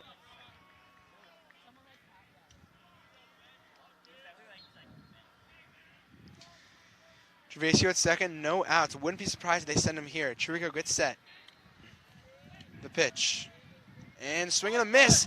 And Mana. And drop third strike. If Mana saw it, probably would have got on first with his speed. Yeah, he looked Really around for a second, and he had to wait till someone said, "Go, Mana, go." So Was upset with the strikeout and missed the opportunity to get to first, but he's done enough for the team today with a run. now it's going to be 1 out. Finn Popkin up at bat. Finn Popkin 2 for 2 on the day with a run and RBI, 2 singles. See what he can do with a man on second. The pitch. And high and inside.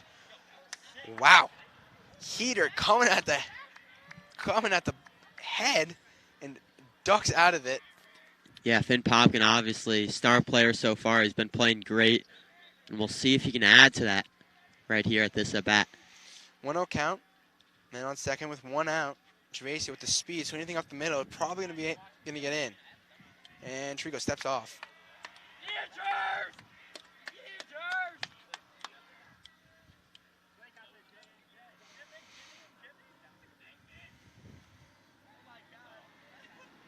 Trigo trying to find the pitch he really wants here.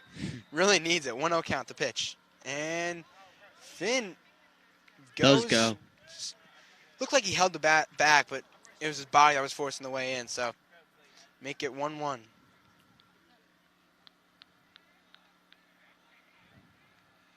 Trico gets set. The pitch. And ball 2. 2-1. I'm hearing more from the chatter from the dugout right now. Staples. Trying to chirp Chirico with the 2-1 count, 1 out, man on second, so we'll see. Well, Trico hasn't looked back at second, not worried about it. And pitches away. And strike down the middle, 2-2. Wasn't Finn's pitch to hit.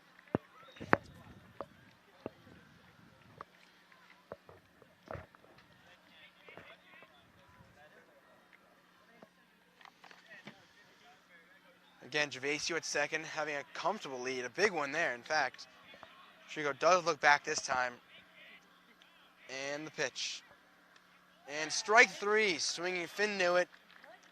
And 2 outs now for Staples, a man on second. Really don't want to leave a man in scoring position. And now 48's going to be up for the Staples Wreckers, and that's going to be...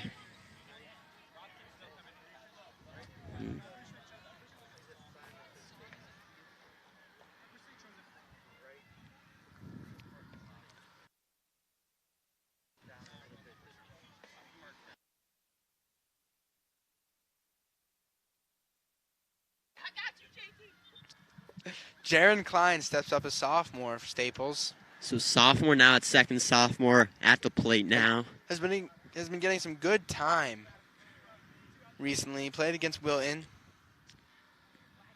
He had 2 singles that game with an RBI. Yeah, so he's doing well, and now they're bringing him in here now. For Rothenberg, so if he can get a hit here with 2 outs with man on second, could potentially bring in a run and then also bring it to the top of the lineup with JW on deck. 2 outs, though, so you need to stay alive in order to bring it to JW. Here we go. First pitch of the bat. And ball inside, and there goes Gervasio to third. And this is kind of same situation as Cam Manna had a few innings ago in the bottom of the 4th, where I mean any ball goes behind the catcher, looking like a run here. Yep. And now, obviously, you've Klein here, 1-0 count, and we'll see how he does. Gervasio at third, 1-0 count, 2 outs. The pitch. And a little dribble almost at his face there. Yeah, chopped right up to his helmet there. I think it hit the brim a little bit, got a little lucky. And now it's going to be a 1-1 count for him with 2 outs. So, we'll see what Trico has left in the wheelhouse. Might be his last time at the mound, so you got to make the most of it. And Jaron Klein, 1-1 count with men on third. The pitch, high, 2-1.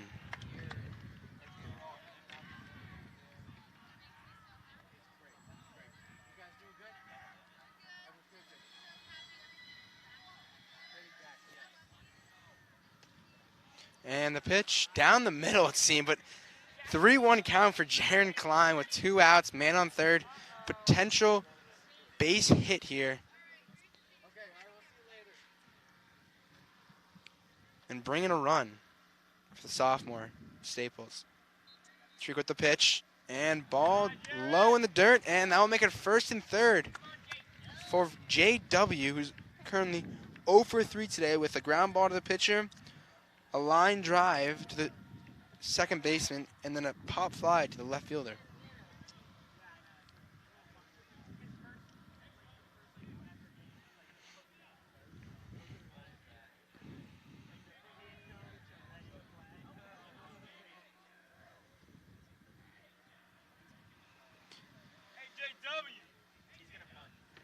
And Trico gets set with man on first and third and 2 outs.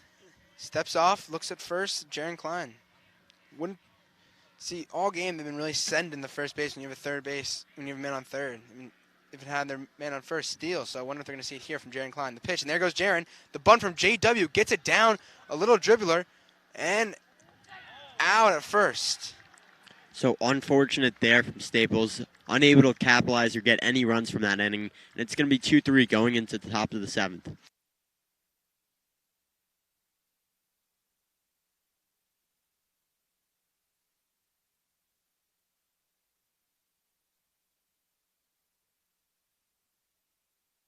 So now you got a top of the 7th here. We'll see who comes out on the mound.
Well, we're back live. We're having some technical difficulties, but we're back.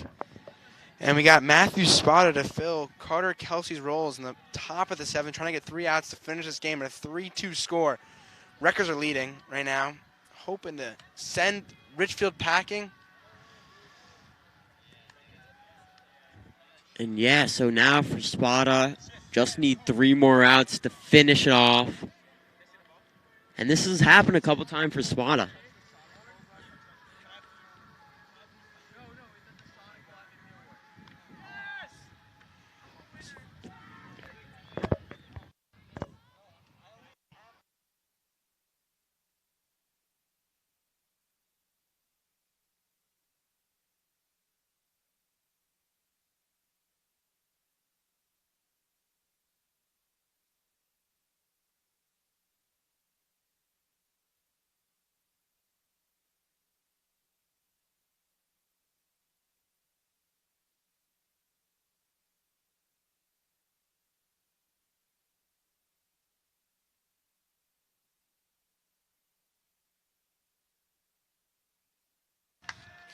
And here we go.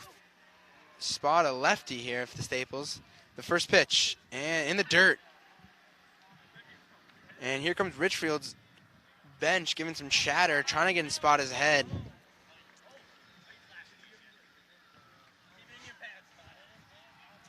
1-0 pitch from Spada. And inside and low, and Spada can't get to go. 2-0.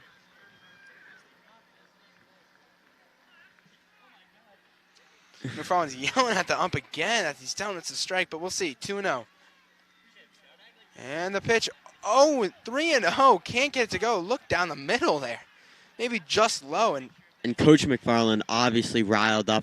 If I'm Spada as well, sort of gets in your head a little bit. And here we go, the pitch.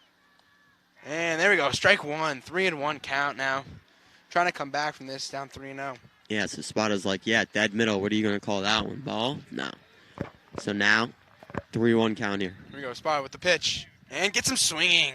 That was a low one there. Great pitch there by Spada. Lucked out there. Yeah. I mean, good pitch, of course, but like if he he's not doesn't swinging, go.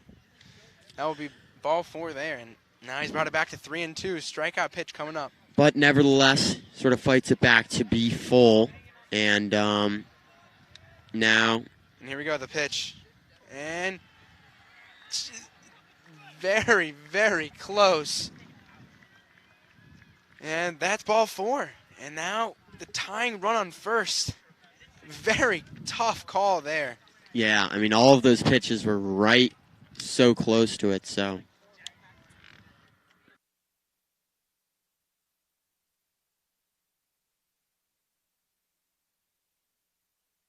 Oh.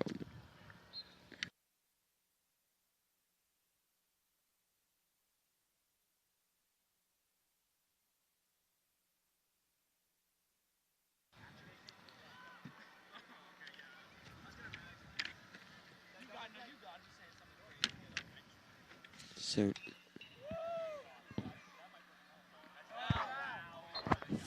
Foul. Are we good? Who? It's not going to work on yours.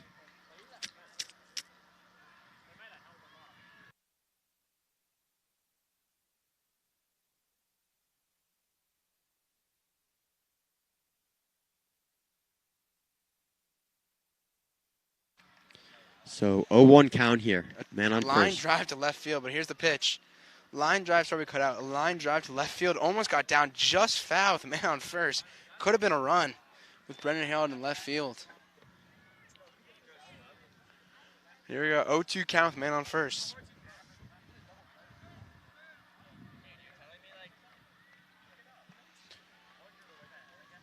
The 0-2 pitch.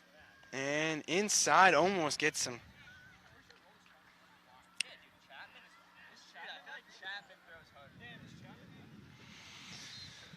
Well, top of the 7th here, 3-2, man on first, no outs for Matthew Spada, 1-2 count. The pitch. And foul ball coming over here. Looks to be Definitely going to hit a car. Yep. Oh. Hits a car here. Looks to be okay because he's got like a Jeep. It looks to be a Jeep. And you got those nice roofs, so. Yeah, Jeeps have been holding up nicely today. One of few cars that can handle the heat of the baseball.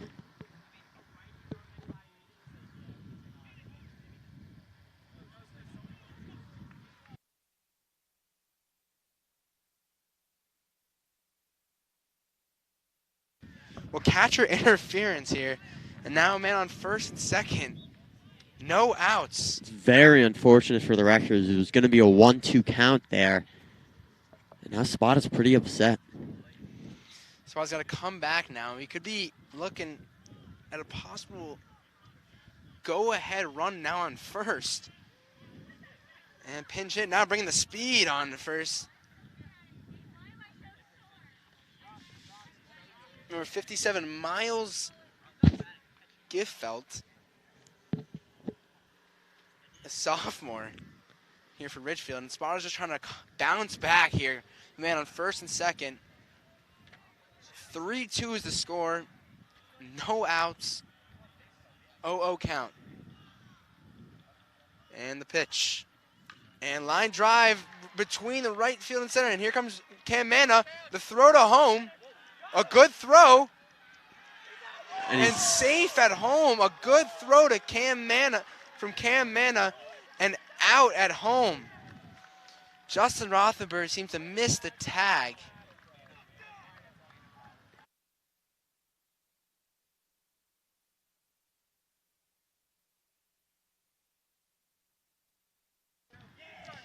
And now it's going to be a tie ball game in the top of the seventh. Cam Manna with a beautiful throw from right field.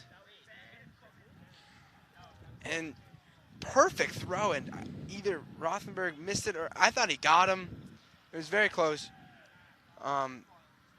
Tough play at home.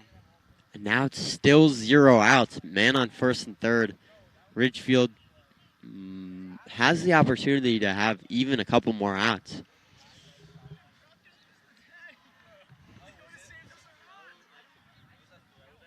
Here we go, Spada infield in here with leadoff hitter Luke Daniel up at bat, who's 1 for 3 today. The pitch, or 2 for 3 today.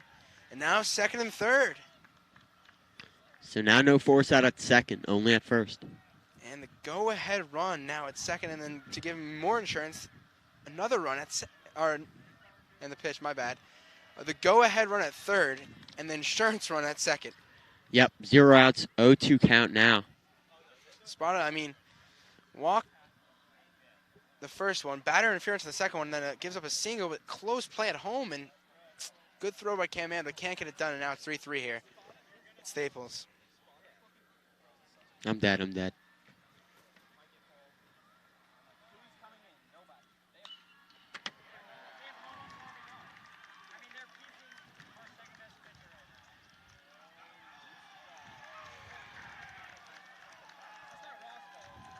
Connected. And we're back live. A single between the third baseman and the shortstop brings in 2 runs for Ridgefield. And now it's 5-3, man on second. Unfortunate events for Staples. Yeah, really unfortunate for Staples here. And you sort of, Matthew Spada, one of Staples' best pitchers, coming in to relieve. Tough situation, 3-2, and he's let up 3 runs this inning, which is tough. Here we go. The pitch. And now man on third. And 5-3 for Staples. Spada having a hard time right now. I really can't blame him, though. I mean, it's all mental. A lot of part of this game is mental, and a close play at plate can really hurt things. And now we're going to have a mound visit, and we're going to talk it over with Matthew Spada.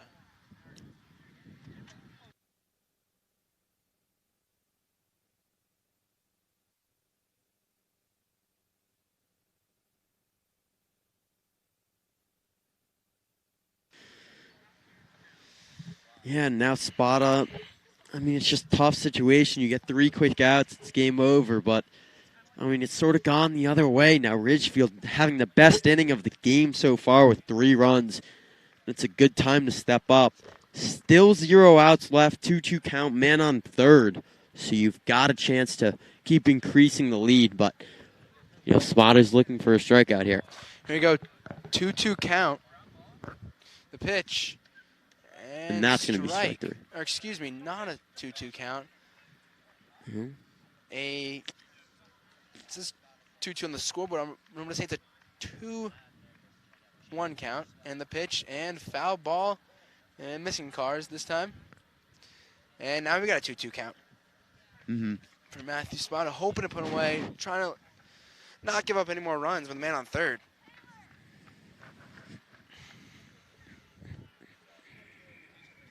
And the pitch. And a fly ball to Cam Manna.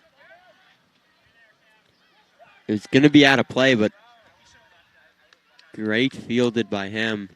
And a sacrifice fly. And maybe the best thing to do is actually just let that go and maybe give Spada a chance to strike him out. So there's no run allowed.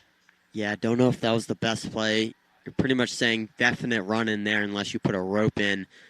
And that's going to be the 4th run of the inning for them. They're going to go up 6-3. And that's just an IQ play, tough play for Cam to make because you just don't know where you are. But here we go. First pitch from Spada, strike, swinging. And they'll make an 0-1 count.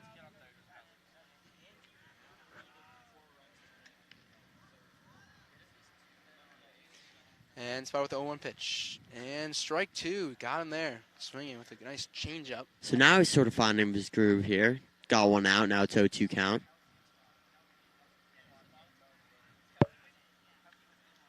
And the 0-2 pitch with 1 out.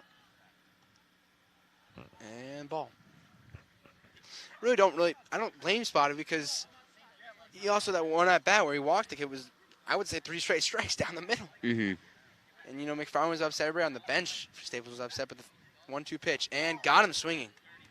And 2 outs now for Staples and having trouble getting around the field. So everything falling apart right now for Staples. Yeah, Staples, I mean, Coach McFarland coming out to talk to him after that strikeout. 2 straight outs so far. And a quick change. And here comes Chris Zajac. Not really too crazy about this change right here. No one on base, 2 outs.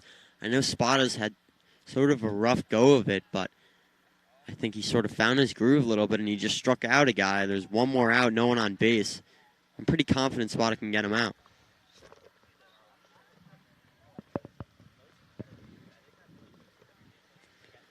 But anyway. Tough outing in the top of the 7th. Had a chance to win the game. 3-2, and now they're down facing a deficit of 6-3. Now just hoping for a chance to go to extra. Yep. Obviously, you need a big inning, 3 runs if you're Staples. I think they'll get out of this inning with sort of ease, but now bottom of the 7th, you're sort of worried about who's coming up to bat.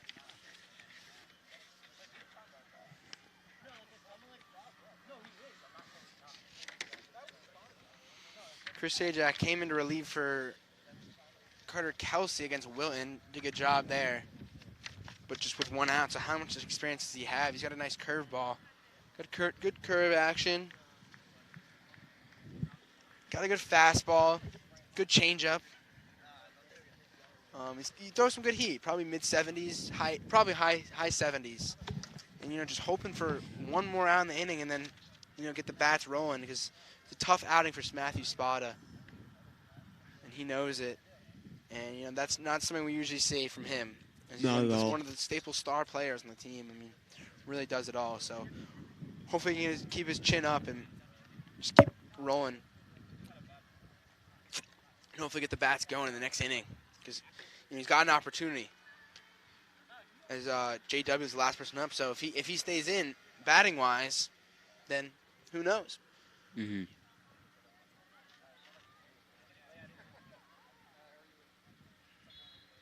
Some commotion going on the mound right now. This Chris Zajac is now, he was warming up and now he's getting taken out.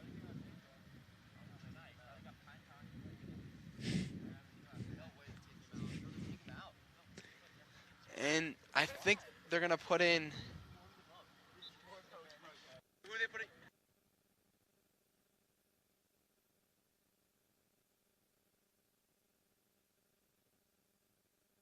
Here comes Adam Bukes coming in. I mean, they had Chris Zajac in, warming up, and then I guess someone goes, maybe righty-lefty matchup. Maybe Ridgefield made a change so they can get the advantage, but then Staples realizes, and then they they want to give it the lefty-lefty matchup or the righty-righty matchup. You know what I mean? Yeah, 100%. Especially if you only need one out. But I mean, sort of a bad feeling if you're Zajac. You warming up, you bring you in, throw a couple pitches, and they're like, nope. But it's the way the sport goes, and Adam Bukes now just needs one out to get out of the inning. And then you really need the attacking on the offensive side of the ball there. You need 3 runs, send it to extra innings, and 1 run to win the game. Unfortunately, Carter Kelsey won't get the win today. And if everything plays out the way it's going, Matthew Spada with the loss. We'll see. Number 35, Adam Bukes in the mound, warming up right now. Hopefully they don't take him out. Don't know what's going to happen there. Interesting situation just occurred. Well, those are just joining us. We're on WWPT 90.3 FM. It's currently 6-3. Ridgefield's leading after a 4-run inning in the top of the 7th. The sun's coming back out the last few hours until sunset. And, you know, things kind of died here at Staples, unfortunately. But we still have hope. We got to get our rally caps on and everything. We still got opportunities. You know? Yeah, still got opportunities. All it takes is, you know, a couple of hits to get going and a little bit of intensity, but definitely everyone down in the dumps here for Staples baseball. Goes from 3-2, just need 3 outs to win the game, to down 6-3 really quickly. And you've got 2 outs, but still a lot of game left to be played, and you sort of need everything to happen your way if you want to win. I mean, you can even tell from the Staples bench right now. I mean, it's looking pretty dead. I mean, they knew they had the win in the bag, I would say. Mm-hmm. You know, bringing their star pitcher, and just sometimes things go wrong in baseball. Yeah. And also, sometimes you don't get calls. We can agree that, you know, a few of those calls from Spada were strikes and just couldn't get them, and that happens. Sometimes you just got to bounce back from that, and unfortunately, it was a tough time for Spada, and we know he can bounce back. Yeah. But we'll have to wait for him to come on the mound next game and get the bats as well rolling. But again, I said he possibly has an opportunity. If they didn't take him out from the batting order, he has an opportunity in the bottom of the 7th to do something for his team. And hopefully he can. I mean, you never know. You could be the one to end it, but you can also be the one to save it. Yep. So Adam Bukes now. You got the righty matchup you want. Spent a lot of time going over that. And strike 1. I mean, see, that's the same spot as Spada's pitches. And they're just calling I mean, like, that's what frustrates me right now. It should be a 3-2 game, but Spada couldn't get any pitches to go his way from the ump. But 0-1 count, the pitch. And outside and 1-1. Well, 2 outs here. 6-3, as I said. And just trying to get back into the dugout and get the bats going in the bottom of the 7th. And the pitch. And ball low and away. 2-1 now.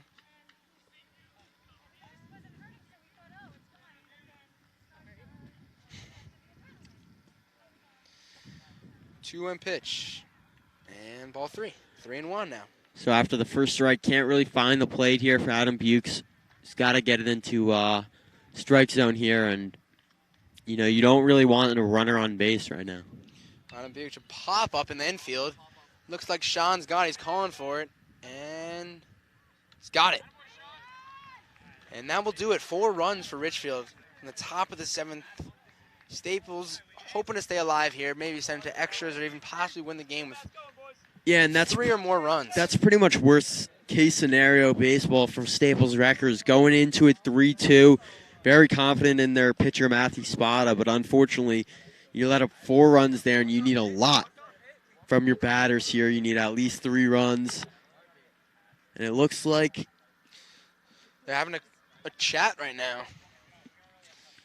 Yeah, the whole but team. I mean, everybody Chirico gathered stays right in now. for pitcher. Chirico does stay in. He wasn't looking too good last inning, although he came out with no runs, but gave up 2 walks.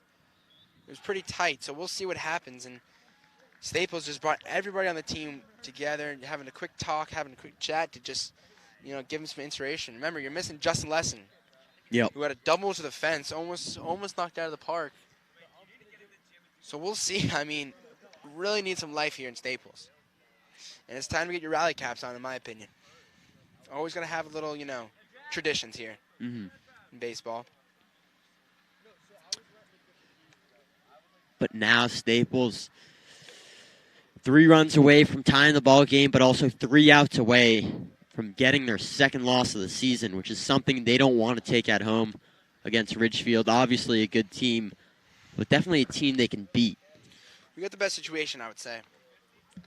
You have your top of your order. You have Alex Oppenheimer. He's got a single and RBI today. Yep.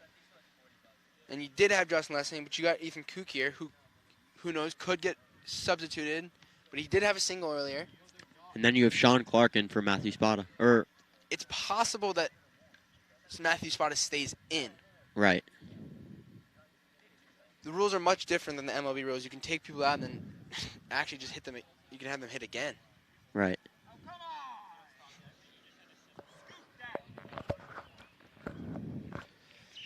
But now Oppenheimer walking towards the plate, and the infield's coming in. Obviously, right now, Chirico has done his job, and he just needs 3 more to finish out the game. Comfortable position right now for Chirico. I mean, 3 runs. Really feeling good. I think that gives you a lot of confidence, especially when you need it, when you're pitching the bottom of 7th at the mound. I mean, it takes a lot of pressure sometimes, so we'll see what happens here. But here we go, first pitch, and strike down the middle. So clearly, I think the plan was to, take the first pitch. They need as many base runners at first. So you'll see this in the next 3 batters. They're going to be taking the first pitch unless, it's right down the middle and it's a, slow, nice ball. But here we go, second pitch, and 1-1, outside and away. Or outside and low, excuse me. Yeah, Chirico right now, very intense situation. Not too much yet, but, a couple of hits and it could become a ball game. And the pitch high and inside and checks the first and did not go. So 2-1. Really can't afford any of this, that's the truth, because you need base runners. So we'll see what happens here. Chirico gets set. And the pitch. And swinging and missing is Alex Oppenheimer. Make it 2-2. Yeah, unfortunately, game here for JW. Obviously the one batter didn't do too great. And same with, Alex Oppenheimer. He's had an okay game, but they really need something out of him right now. Chirico with the pitch.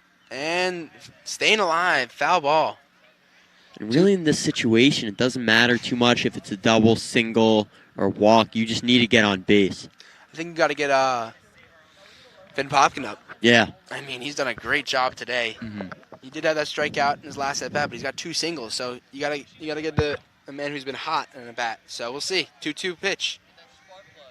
And high and inside. 3-2. Here we go. Base hit, ball 4. The truth is, you can't be lenient. You gotta swing. Yeah, you gotta protect the plate. You can't be looking at a strikeout here in the bottom of the 7th. And that's the problem. Even though you want to get on base, you gotta be checking that. Yep. And the pitch. And swinging and drop third strike, but he just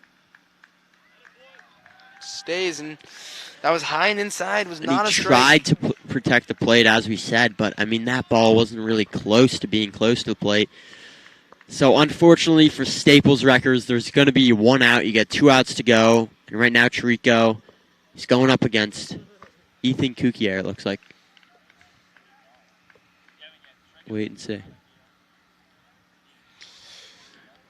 And I believe a substitution is being made here as Coach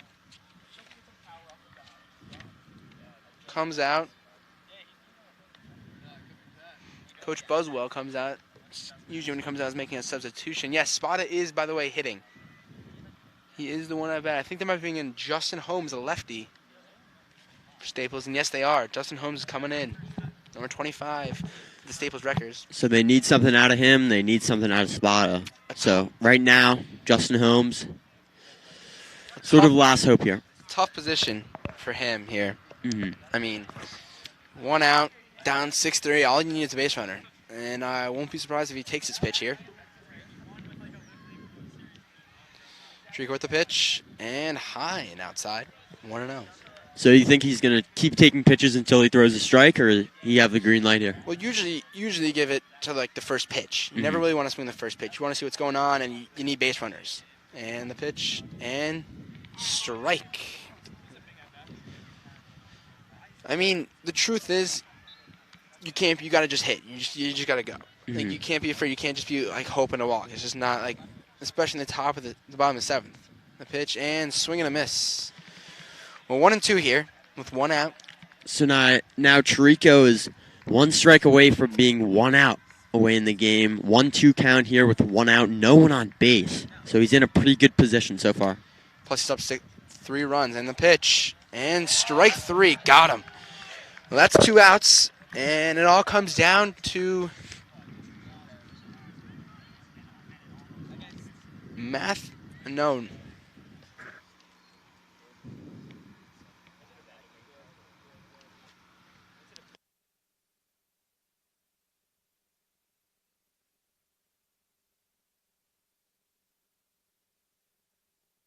Aiden Keevan up at bat. Junior here at Staples. I mean, up to him here. Last at bat, lefty versus righty. I think that's why. Why didn't you take out Spada? He was out on deck. Yeah, I'm not sure what's going on with Coach McFarland. He's making a lot of substitution changes very late up. They make sense. You want the lefty versus righty matchup, but Yeah. Spada's already a lefty. Right. But Trico gets set, and the pitch. And line drive down the first base line. Foul ball. A very nice shot. Good contact, and couldn't get it to go. I mean, clearly foul. Just missed the first base bag, and now 0-1. See, I'm very surprised he took that. I mean, doesn't play as much as like most kids, but Yep. first pitch, usually you're thinking he's going to take it. Here, he's being aggressive. I like that here. And Yep. that's what you need, I guess, with It's down definitely 3 what with you 2 need. outs. You need some momentum as well as being on base. So you got to get everyone rallied up.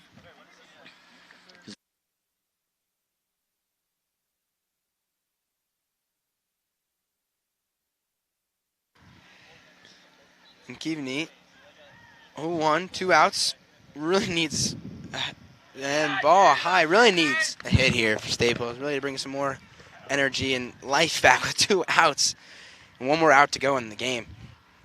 1-1 count here now for Chirico. Here we go, the pitch. And inside, and that will make it 2-1. Got to stay ahead in the count. That's what's important here. Got to get on base. Any way possible. And the pitch. And straight down the middle. Wasn't aggressive there. Looked at it. Fastball. And now we're down to the last pitch. And obviously, Keaveney, you don't want to end the game on a look third strike, so he's going to be very aggressive here, I assume. And the pitch.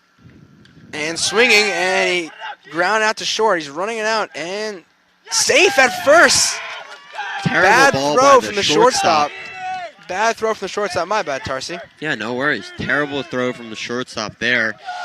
And that would have been Matthew Bucciero on the play. Had a chance to end the game. Gathered himself just to throw a chopper in the dirt.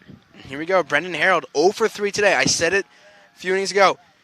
Tough game, but he will probably have an opportunity to do something for his team. And here we go. Here's the situation. 2 outs, man on first. Bottom of the 7th, down 3. The pitch.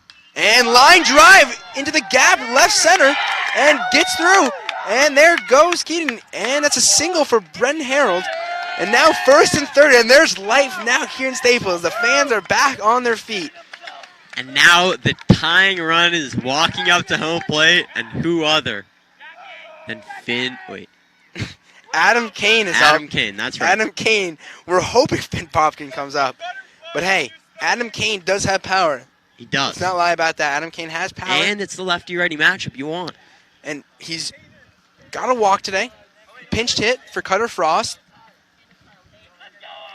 And he's going to bring in, he is the tying run, And or could be the final out. And here we go. 2 outs. Man on first and third. The pitch. Strike 1. Pretty close inside. And here we go.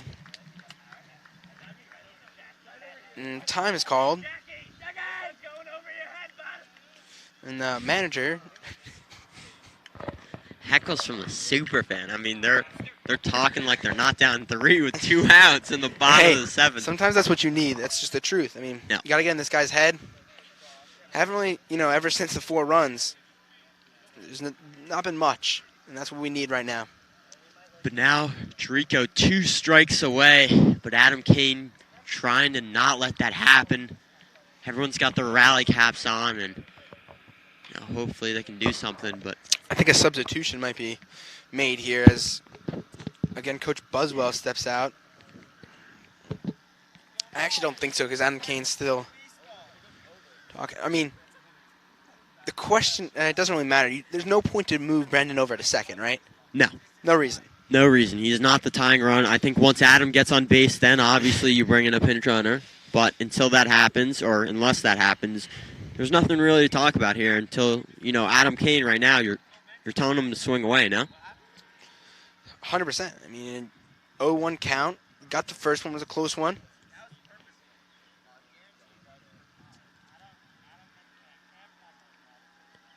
I wonder what's going on. Intentional walk, possibly? I don't think that would be a great idea, though. I mean, the question is how comfortable with they did their scouting. I Yep. noticed it. When they're playing Cam, they have their third baseman coming in for a bunt. Like, are they worried about, Adam Kane's power possibly compared to Cam's? I mean, yeah, they've got Remember- Adam. I mean, who do you want to go up against, Adam Kane or Cam Mana? To be honest, I'm not really sure, but I think if already you have 1 strike, I don't think now's the time to go back on that thinking. I think if you're going to intentionally walk him, you would have done that from the first pitch. Mm-hmm. Well, you never know. Yeah. But, I mean, we'll see here. And No, substitutions being made. Possibly Matthew Spada. Could be any lefty. Adam Kane is pretty upset about the situation that just occurred, but, whatever can help the team can help the team. And it's still going to be an 0-1 count. Interesting that they made a substitution change 1 pitch into the They batter. had the righty lefty matchup, so I'm questioning who they're bringing in here. And they're bringing in